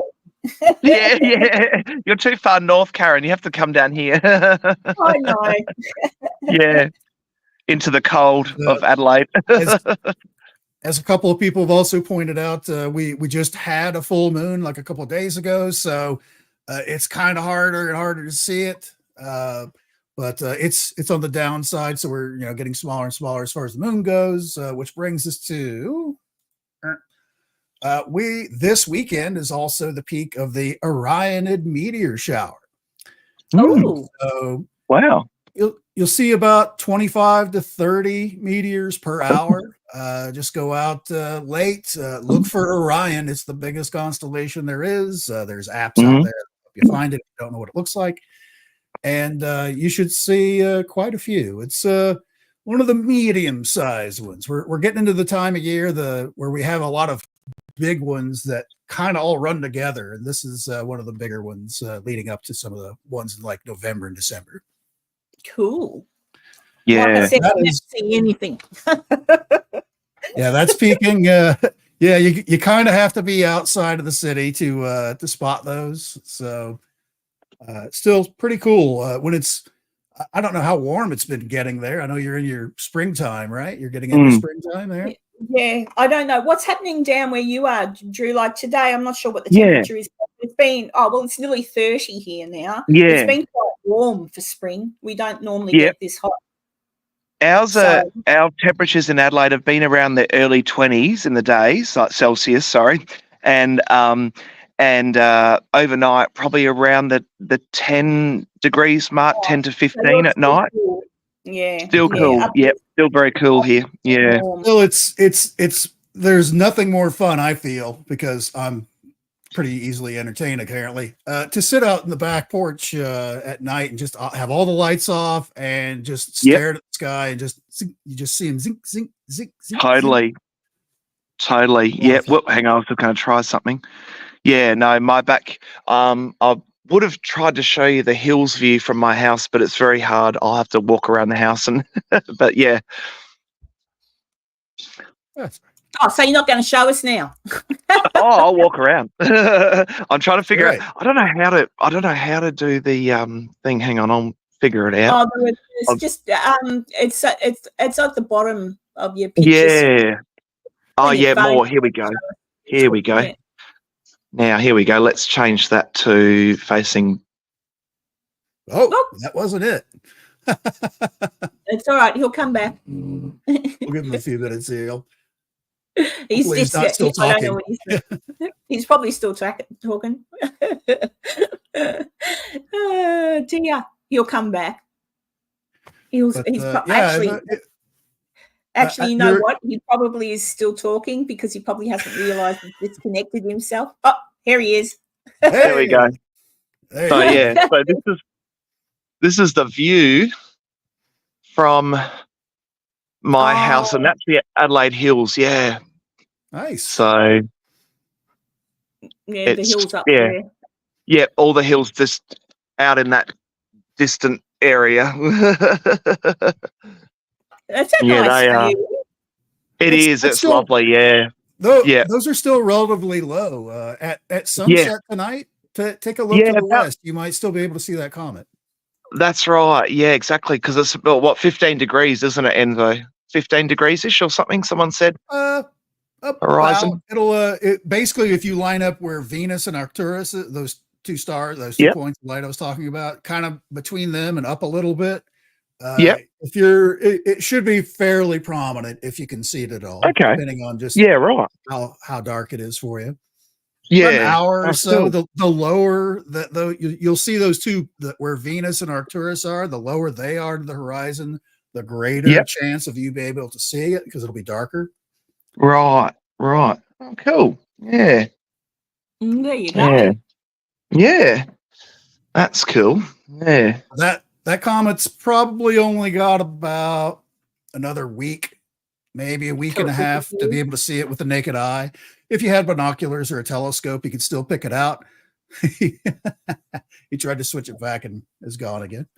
But to be fair, and in all honesty, it wasn't that great of a comet. It wasn't very bright, even at its brightest. So we've had better ones in the past, but comets are one of those things is you don't know until the very last second if they're going to put off a big giant tail and all that stuff when they swing around the sun.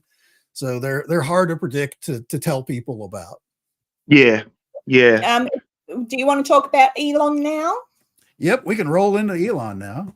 All right, I'll see how I go. I put together a little something because whenever we seem to play news things, I get in trouble. Even if we only play with no sound. So I cut and pasted, so it has to be fair use. So we'll see what happens. Oh dear. So this is what Elon has been up to this week, and Enzo's going to explain it all to us. So do that. I'll share it up. There we go.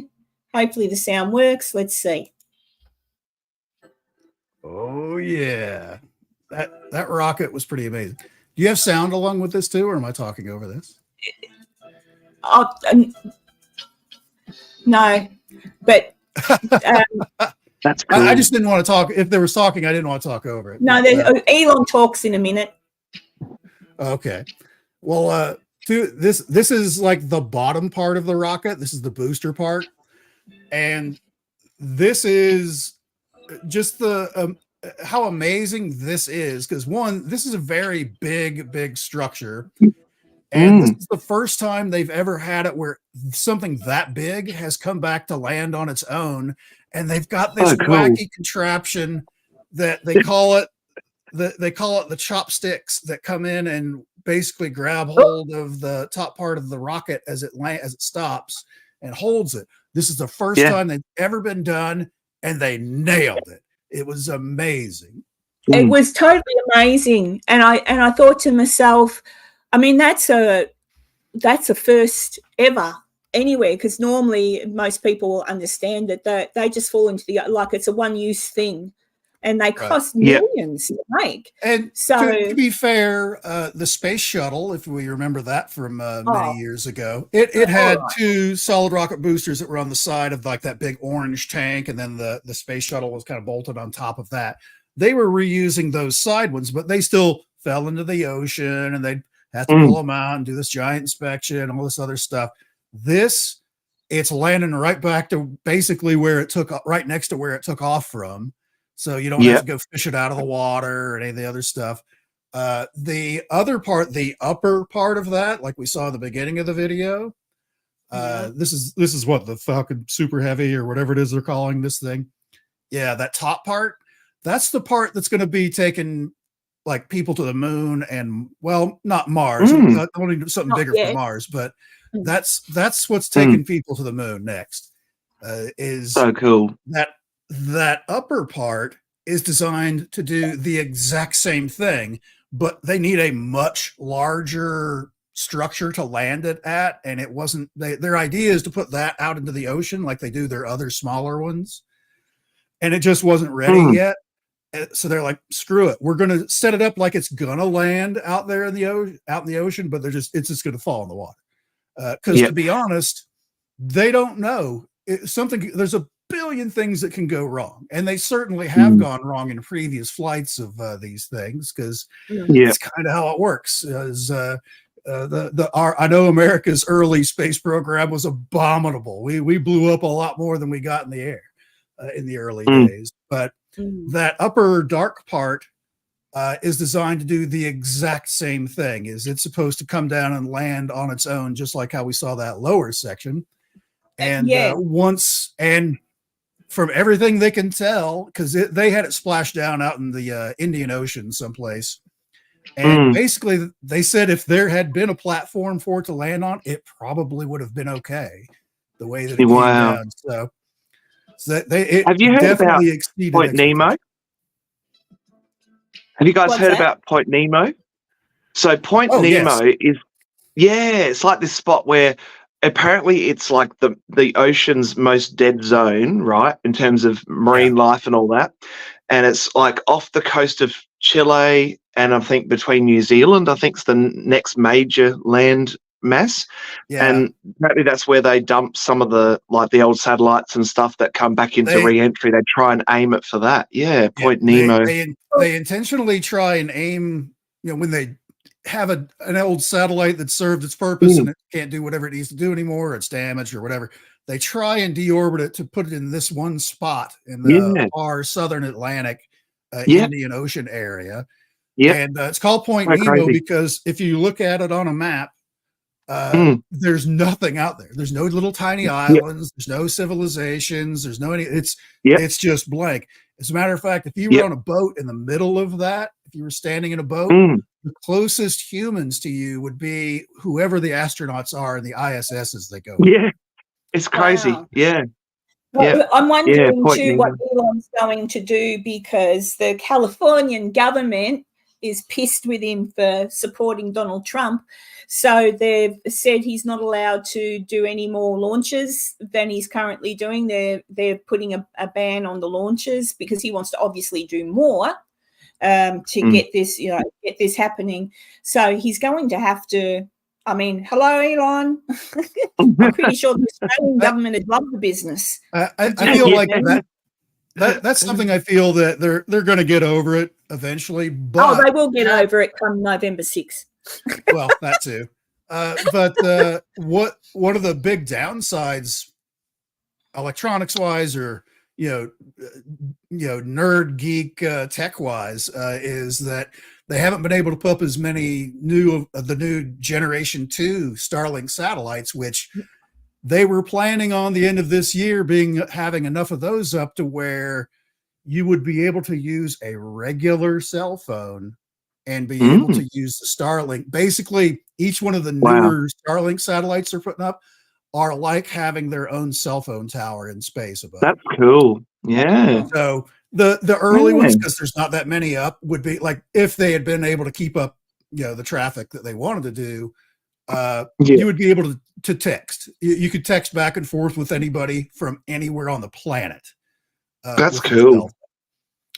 What they're actually, I have a different story that we can get to here in a minute, whenever we're done with the video, or we can talk about it now, where yesterday they put out where they're putting up brand new, like a version 3 Starlink satellites, because they're planning on gigabit internet via satellite. Wow. So that you'll have gigabit speed, gigabyte speed internet from anywhere on the surface of the earth. Wow. That's so cool. Yeah. Just imagine uploading videos would be heaps quicker. Hell yeah. I'm just going to address those videos in HD. Enzo, I'm just going to address the chat for a minute. Sure. This is an Elon Musk friendly channel because I think he's brilliant. And it's also a Trump friendly channel because he too is pretty good. So I would dare say if everybody does a little bit of research, you'll quite easily find out why Elon Musk is supporting Donald Trump. And that's all I'll say on the issue. End of story. So do we want to look at the taxis now? Yeah. They're pretty cool. All right, check this out. Robots and automobiles, or as you prefer, vehicles. Here's Elon's vehicle. Oh, yeah. These are the I've got taxis. a story about this in a second. This is the taxi, and he got in. Now I remember this is in the United. This is in the United States. So he got in on the passenger side. There's nobody on the driver's side, and the Cybercab. There's no steering wheel or pedal. No steering wheel. So yes, and you will buy one. We expect the cost to people $50,000. The robotaxi has no plug. It just goes over the inductive charger and charges. The Robovan, or as he says it, Robovan is how he pronounces it. Yeah. Well, we'll look at the robots in a second, but yeah, I watched it, the launching thing. It was on the YouTube. So yeah, he says, I mean, I saw the use for the taxi cabs as something completely different from having one for myself. Looking at it from the perspective of having myself got disabled children, and also looking at people with disabilities or the elderly that can no longer drive, that sort of thing. Given the affordability of the car that he's talking about, so he says trying to get it to about 20,000, which would be 40,000 Australian. That's actually not too bad, because brand new cars nowadays are worth a lot more than that, right? Yeah. But I thought their use, not so much for the average Joe, but and not even really as a taxi, but what about that use? Because I know from my perspective with my kids, they don't like to get in a taxi with a taxi driver, because that means they've got to possibly talk to the taxi driver, and they, because of what's wrong, they won't do it. And we don't have a public transport system here that's very good. I've also come across people, the elderly, who rely heavily on a carer coming to collect them and take them to do their shopping, not necessarily because they can't drive, but because they're not allowed to drive anymore because of their age. So the concept of these cars that Elon's got, even the bus, is brilliant, because that means, and Maisie might agree with me on this one, they don't keep driving into pedestrians. It has happened, but the beauty of it is, once it's done properly, if a person here, we have funding for people with a disability called the NDIS. Most certainly, I think that this kind of thing could be given to people with disabilities and give them freedom again, instead of being locked away at home because they can't, and it can charge up in their garage, and they can literally just go out to it and tell the car, take me to the doctor, take me to the supermarket, take me for a drive. And they're no longer trapped in their home, relying on paying some worker who may not turn up for the shift to take them to do their shopping. So I can see such great things coming from this eventually. And even the subject, Enzo, I saw it. We'll play it, and then Enzo can tell you about the robots.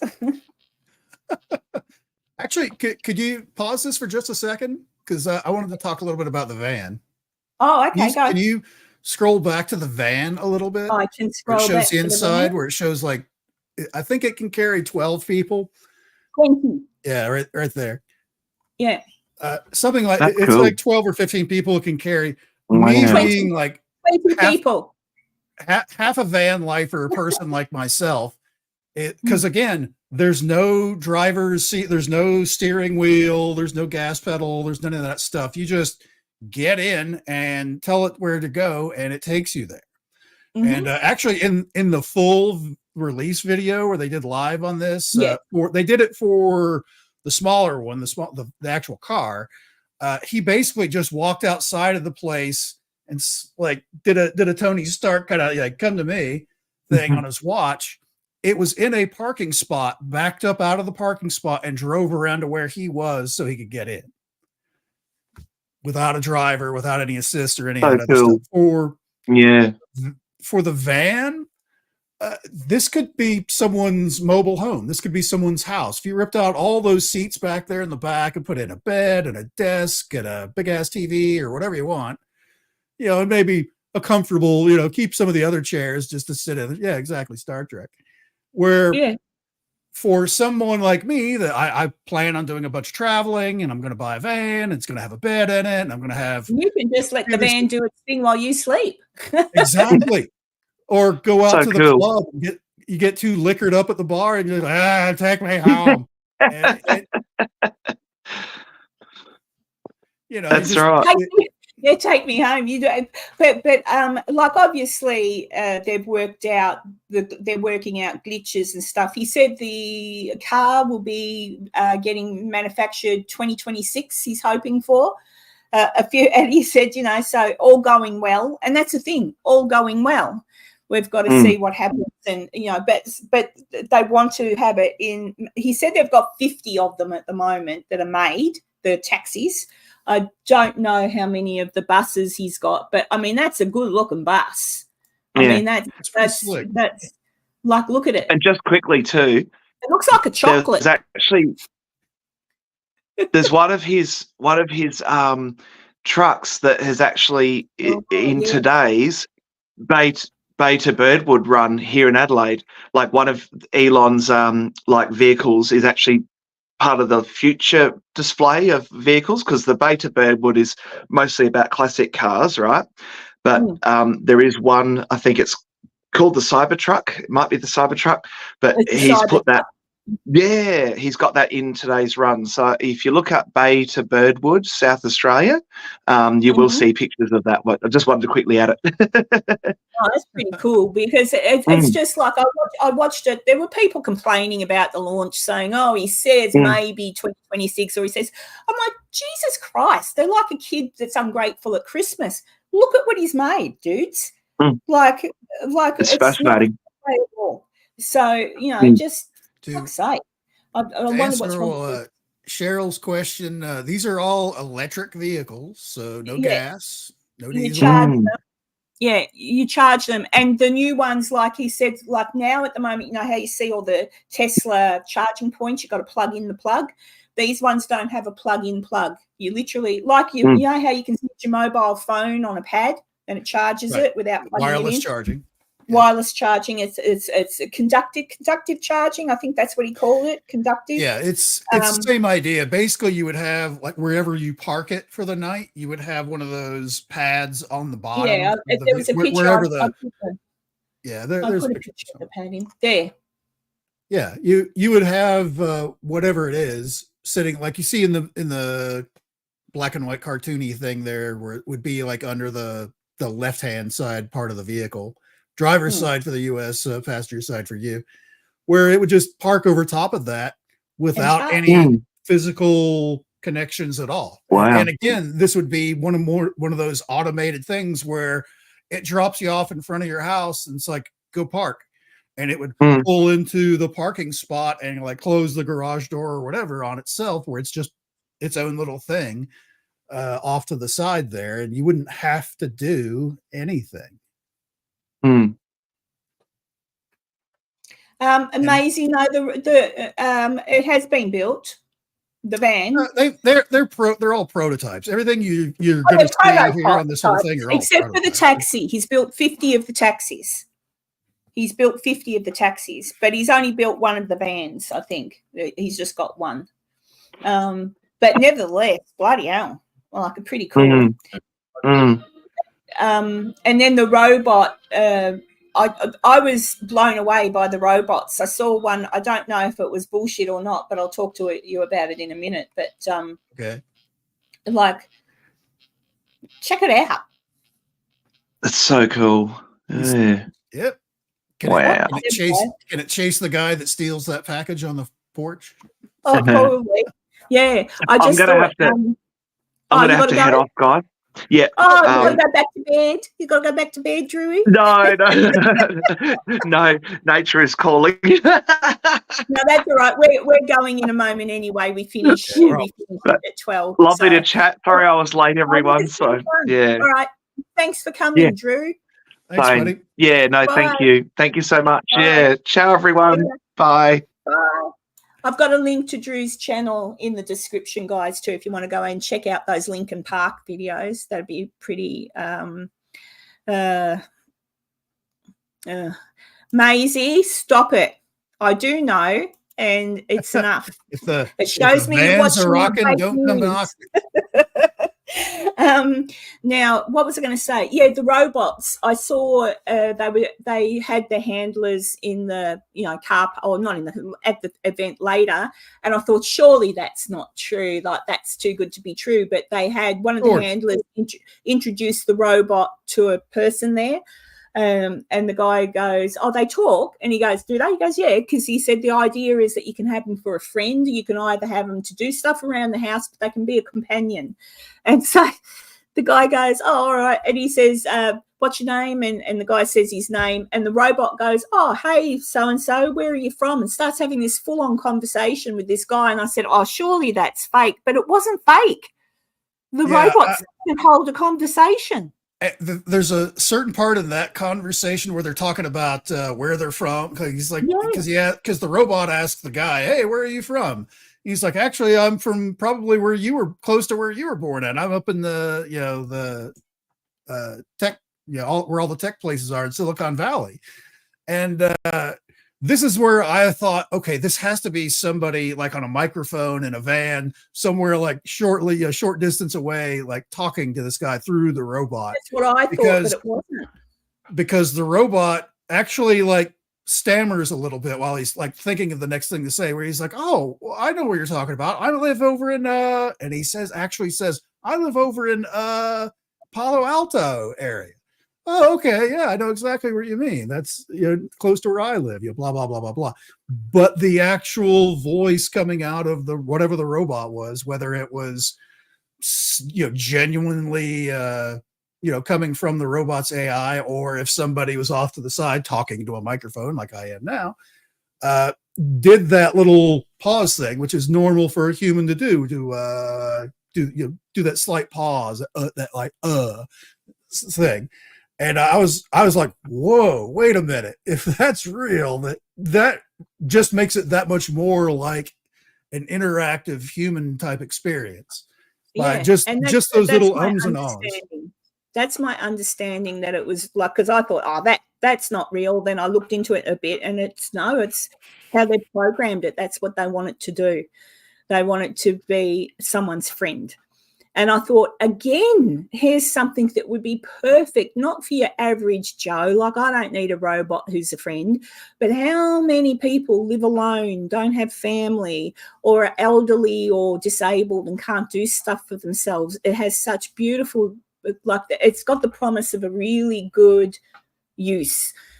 Someone actually come up with the argument and said, oh, but that'll put humans out of work. And I thought, yeah, so what? Because I've worked in the industry, and good care people, good care workers are few and far between, I can tell you. Right. A lot of people do the job and don't give a shit about the people that they don't show up to work for.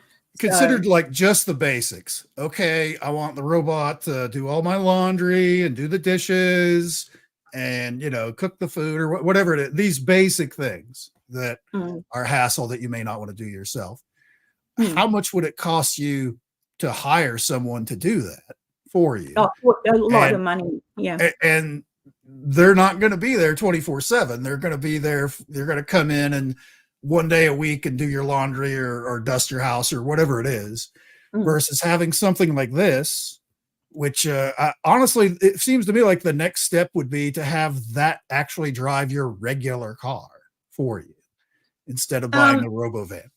So I don't know if my math is good. $346 times 52 weeks equals. Okay, so let's say I can tell you now what the average person here on aged package, aged care package, or NDIS, most people can charge $60 an hour to come to your home, collect you, and take you out shopping or to a doctor's appointment, right? Or the same for doing your housework. Now, that's the basic, $60 an hour. The worker doesn't get paid that. That's what the company charges the person. So $60, right? So $60 an hour to pay someone to come and do your housework, clean your bathroom, cook a meal for you, mow your lawn, whatever. And let's just say you average 10 hours a week. A lot of them do a lot more than that. A lot of people have someone there for about 20 hours a week in total if you're elderly, and that's not totally disabled. So I did the math. So let's just say it's $400. These robots are going to be $20,000 roughly, he says, right? So let me see.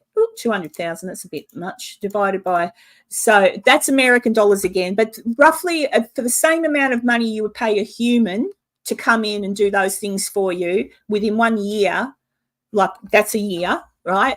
You would pay them nearly $20,000 a year. That's what their income would be. So you could basically buy a robot, and the funding from the government, I'm sure they'd look at this and go, yep, because it's not going to have a sick day. It's not going to ring in and say, oh, I'm ill today, I'm not coming. Oh, I've got car trouble. Or worse, it's not going to be an asshole to the loved one that you're getting someone helping for, that to your face is all, oh, I just love looking after the elderly. And behind your back, they're talking crap to these people that you care about. Right. So, and then you can still not going to take off Christmas Day because they have their own family and stuff like that. Yeah. And the beauty of it is the person looking, if they want to, they can have a conversation with it. They can literally make me a cup of tea, please, Jeeves. Now talk to me about Egypt, and somewhere in the database it'll bring up, did you know, and have a conversation with you. So I think it's brilliant. And that's why Dr. Deb, that's why I'm looking at it. I'm not looking at it from the perspective of some rich dude that's got robots walking around his house and showing off. Right. And I'm sure that's how Musk is looking at it as well. How can these be utilized in the world in a good way? You're still going to have humans that will service them. You're still going, program them. You're still going to probably want a human to call in once a week and just double check things are okay. But I'm just speaking from the perspective, in my opinion, my personal life's experience working in the industry of healthcare and working with clients that are upset because the worker hasn't shown up or the worker has taken advantage of their kindness or things like that. You've got to have reliable workers, and they truthfully are, I'm sad to say, really hard. You do find them. There are really good workers out there, and I have found them. I have hired them to do jobs, but really, honestly, few and far between. Most people do this job as a go-between because, I don't really want to do that. I can work for myself here. I can just do these hours. But if there's something better comes up, they're quite happy to call in sick. Even if they're not doing... whereas things could be used. Hey, one of the things I was thinking of was having one of these just hanging out in like the rec room of like a nursing home or something like that. Just somebody to play checkers with somebody or chess or have that conversation. And you could already program it in with things for like an older set where it would know more about historical things to put in. All those things. This would be for the price of a small economy car. You could actually have a lifelong friend, to be honest. It's someone that would help you no matter what. Yeah, Julie, I see your point and I agree with you, but like I say, few and far between. It was less than 24 hours after that video came out that the internet came up with the darker, seedier side of third-party attachments you could buy for your robot, as long as it was there's always some sicko. There's always some sicko. And Maisie, I get what you girls are saying. I really do, and I understand. Absolutely. But the sad fact of the matter is few and far between. in the job that I do, where I have to provide care to the elderly or the disabled, and I have to hire people to do these jobs because either usually with the elderly, it's the kids don't care, the kids don't want to help, kids don't give a shit, and they want someone else to do all of the work. So those people aren't even being visited by their kids. Then with the disabled, not always that. Usually it's just poor old mum or dad or the carer is overwhelmed. And you've got the situation too where some people are born with a disability that they're going to outlive their parent, and then the parents panic about who's going to look after their kid when they're gone. So in this instance, that's why I think this kind of thing could be utilised so well. Obviously still overseen by humans, because there's going to be issues, like maybe it'll seize up, or I don't know, like who knows? I don't know, but that's for the manufacturer to figure out. But yeah, I think imagine like a car, you would have to so many 100,000 hours or whatever it is of operation it would need to go in for some kind of a checkup kind of a thing, or upgrades to different parts and pieces and things like that, manufacturer recalls, that kind of a thing. Basically this is basically like buying a car, but it can do stuff that either you don't want to do or can't do, physically can't do. And this is pretty incredible. I mean, most certainly for rich people, this is going to be a show-off thing. Oh, that's what. If you're rich and you can buy one, good. But I think for a lot of people, and given the price, it's actually really not horrendous. No, not at all. It's really not. So I can just see some good coming from it. And I think, I don't know. That's just how I see it. And yeah, like I've been in healthcare since I was 25, so a long time, and there's good and bad in everything. But I'm just saying, in regard to this invention of Musk invention, I think it's brilliant. It's brilliant. It's better than thinking, it's just giving the option to people there that don't have good carers, or that don't have family, or that don't have someone to talk to once the carer leaves. What a brilliant thing, Yeah, that too, Dr. Deb. Yeah, like just to give, like if I've looked after people, like it can play games, board games, it can have hold a conversation, it can cook, it can clean, it can do all sorts. I actually thought I felt guilty though, Enzo. I thought, if I had one, I think I'd feel guilty making it do all the work.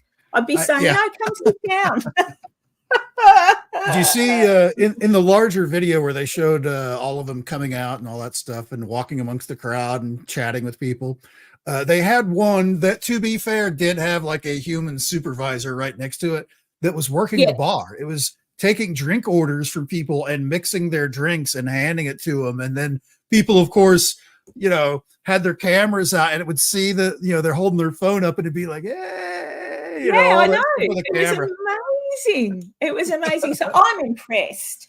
I'm totally impressed. And I was, it's sad to see that so much political crap has been put onto Elon, because this has nothing to do with politics. This has to do with the human race advancing in a good way. Of course, we've had folks in the chat that have mentioned it. You could certainly teach these things to do line work at an assembly plant and stuff like that, and now that human is out of a job. So I feel like that's something that's going to eventually happen no matter what. No matter what. So they're going to have to deal with that. It's certainly... I mean, I hate to see it too, because there's people that work. There's where I live. It's an aircraft. The town I live next to, Wichita, Kansas, is an aircraft manufacturing town. They build airplanes from various different companies, all different sizes. If you had a fleet of these things, to replace all of these people, to go in and rivet, sheet metal onto a wing and all of these things, that's a lot of people that would be out of a job. So I feel I think that's a place though for governments to come in and put a limit on. So I think if the governments came in, this is just a thought. If the governments come in and said, look, so far as taking people's actual jobs, no, we're going to put in legislation that protects because humans have to work. Otherwise, we've got to work. So legislation to protect that, and the same argument can be put in place to protect workers that give care. And you could put legislation in for that as well. But as I say, my life experience with people who do certain jobs, honestly, if they can replace them with a robot, I would. Like if I've had some workers that have worked for me that I think, oh my God, and I'm sending you in to look after this lady, and you talk like a sailor, and you get there late, you don't do as she asks you to do, so if I could do that for a client, and even if it was just that you still have the humans go there, and it's only there of an evening to keep them. Like there's all different sorts of ways the government could put legislation in place to protect the rights and jobs of human people. But but already anyway, in factories, car manufacturing and stuff, the human jobs are just about gone. They've got if you see a production line in I think it's Korea where they make some of you've still got the odd human, but it's nearly all robots now. Put the cars together. It's already happening, and it's not even with robots you can have a conversation with. It's right. like with it's just robots, an arm. Yeah, it's just an arm that's moving stuff around. But for another example being California passed a law here a few years ago that if you're working any kind of hourly, basically if you're working like at a McDonald's, if you're working at a fast food place, you need to earn $20 an hour. And that was the law. If you wanted to work in California, you had to do that. And this is just a rough example and, all that. But there are certainly outliers and things that aren't exactly fitting into that. However, the basics of it is everybody's supposed to give $20 an hour to all of their workers. And what did like McDonald's and all these other places do? They replaced them with robots. They've got a machine that actually makes the burger and slaps it all together inside of there and puts it into a package. And basically the human that works at this is the guy that picks the bag up off of the assembly line after everything's put in it and hands it to the guy out the window. Is that new in America? Is it because we don't have that here yet? If you go into, and it's only in those places where they've dictated how much an hour they make, which is $20. That's a lot of money for slinging burgers. That's like a ridiculous for a entry level type job of working the fryer, making burgers. That's a bit much. Yeah, and for anyone here in Australia watching, remember that's American dollars. So $20 an hour in America is equivalent to around about $37 an hour for us. Right. So yeah, that's a bit much for these same here, places. Yeah.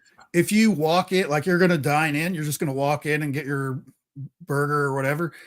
You don't talk to a person. There's a touch screen that you pick out what you want by touching on the screen yourself, and then we've got that. It'll come out. Maybe we've got that. But here the kids are still putting them together. But that's what I mean. That's why people, when you vote in a government, you need to vote in a government that's going to look after the people, not the big business people, so that then they can say, yes, these robots are a brilliant idea. However, this is what we're going to allow, and this is not what, and this isn't, because you've got to have the human element. Right. You have to, otherwise, what are humans going to do? Will become redundant, and you can't have that. Unless they're going to suddenly all of a sudden say, there's no need for money or anything anymore. The world's just going to live lovely and everyone will have something to eat. People still have to plant the food. People still have to pick the food. People still have to chop the meat.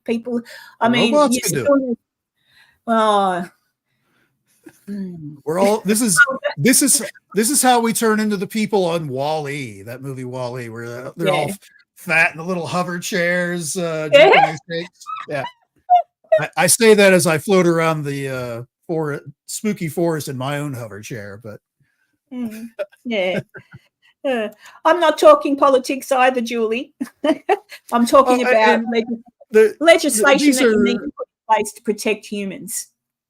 Yeah, the jobs. I don't feel like these are a giant threat to humanity as far as that goes. I would still much prefer to speak to a human and chit chat with them than a robot that's programmed with something that I can Google.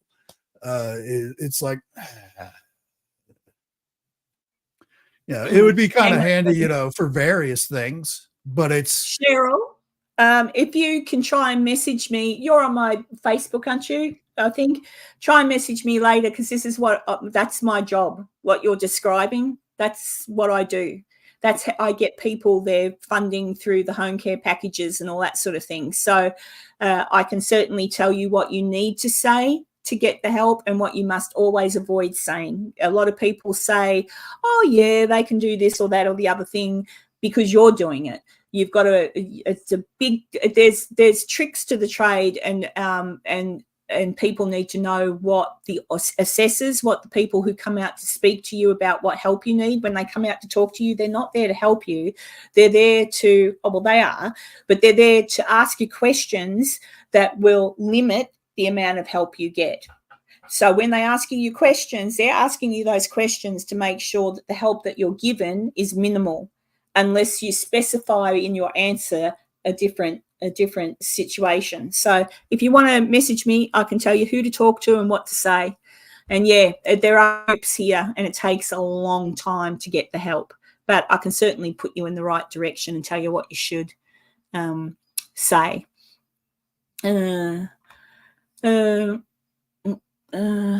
What's happening? Julie wants to know politics. Anything you didn't come off political. So I don't think anyone's been talking political except for me in saying that it's up to the politicians to put legislative law in place. And that's what you hire them to do. That's what they're supposed to do. They're supposed to look after us.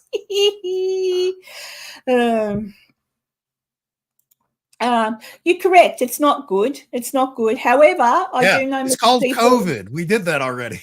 Well, yeah, it's called COVID, and it did turn people mental. I think we're still all a bit crazy. Speaking of which, speaking of crazy, look at the time. I think we've run a little bit over, but that's okay. And look, everybody, this time next week should be fine, I think. I can't even remember. What date are we coming up to? Oh, it'll be nearly, where are we? Oh, it'll be the 27th. It'll be nearly Halloween. I might put on a costume next week. And I'm not sure who I'm having on next week, Enzo. I've asked a few people, so it'll depend. But we might be talking about history type things as well. And we'll see, obviously, what's happening in the world of science. And yeah, and there we go. But hang on a second. I can see everybody's just because we haven't mentioned it, how are you doing, Karen? I know you've recently come out of the hospital and all that. Yes, I had a big major operation last Wednesday. I came home last Sunday, and I got in trouble from the doctor yesterday. I had to go to the doctor because I felt really, really not good. And then the doctor said, what have you been doing? And I said, just walking around and stuff. And he goes, walking around? And he said, you're only allowed to get up and walk to the toilet or walk to the kitchen to get a drink of water. He said, even then you need someone else to walk to the kitchen and get you the drink of water. And I went, oh, bloody hell. And he goes, no. He said, feet up. So I got into trouble. Did he should have given you a prescription for a Tesla robot. He should have. Yes, I could have. I still would have felt guilty. Yeah, I was bad, Tanya, and I nearly paid for it. So for anyone who for females there, the operation was a full hysterectomy. So the ladies will know what that means. The gentlemen, you don't need to. But it's a huge operation where you kind of opened up and sewn back together again, and that's why I'm not allowed to walk around. And I'm not even supposed to lift. Like they said, you can't go shopping, you can't drive, you can't do any housework, you're not allowed to stand and cook. You're not allowed to, what else was it? If you make yourself a cup of tea, you're not even allowed to pick up the thing of jug or the milk because it could be too heavy. And I said, what? And they said, yes, you're not allowed to do anything. And I'm like, far out. Yes, no reaching, no squatting, no bending, no lifting, no. When I get out of bed, I've got to roll onto my side and slowly put myself up. You're describing my daily routine, and I haven't had a hysterectomy. Well, there you go. So, yeah, no opening the fridge door, says Dee. That would be, yeah. So I'm a bit of a wreck, but I'm obviously I'm going to mend, but it's just really, really hard when you're always on the go and wanting to do things to sit still, but I have to. Oh, gosh. Oh, thank you, Julie. That's sweet. But, well, the good thing is I have started to work on an episode to pop out for everybody. I'm going through my footage from the trip, and I didn't realise I had so much footage. And it's like, oh, my God, where do I start? And I'm a bit annoyed with myself because where I thought I was filming stuff, I haven't. I don't know what's happened to it. So I think I know what's happened when I use my phone. I'll show you. Yeah. I'll show you what I've been doing when I've been away and trying to film things. When I use my phone, hang on. So can you see? Oh, you might not be able to. Hang on. Wait a minute. Wait on. Where's my camera? Stupid off your camera. green screen. Oh, it's all right. Oh, well, look, on my phone, there's the button for recording. It's got a red button on it. So I get confused sometimes and think I'm recording because the red button is on, but the red button has to be off for me to be recording. So I know that I've thought I've been recording something, turned it off, and then gone the next day and gone, shit. No. Oh, because I know I was doing that. You got to get a robot now just to record stuff for you. The robot would be handy. Handy. Those jackass those gamer YouTuber guys, that's who's going to get these robots first because they're stupid rich and don't know what to do with it anyways. And they're all going to be dressed up as like anime characters running around doing little like Japanese sounds. Well, actually, they're not too far off. I saw a clip the other day. Remember the movie with Robin Williams in it where he was a robot and then right at the end he looks human? What was that called? I do remember it, yeah. But I thought they're probably not far off at all making the robots look like that. So if that's the case and I get a robot, I'll have to make it look like somebody. Like I'd put in an order and say, I want my robot to look and sound like. You're going to have to track down that Scottish guy you saw out on Loch Ness. That Scottish guy on the boat. Actually, yes, I want him to have a Scottish accent. He can look like the guy out of Outlander. He can look like Jamie out of Outlander. There you go. He can wear a kilt and speak like him. Oh. But how does he say vehicle? No, that's Scottish. Oh, well, that's true. I could just, alternately, I could have an American robot that says vehicle. Everything's a Scottish accent until he says the word vehicle, and then it's like Southwest Cowboy. Oh, here we go. Julie's got a good idea. Oh. Jensen Ackles. He could look like Jensen Ackles, but with a southern accent. Holy moly. It's a family business. They'd sell out.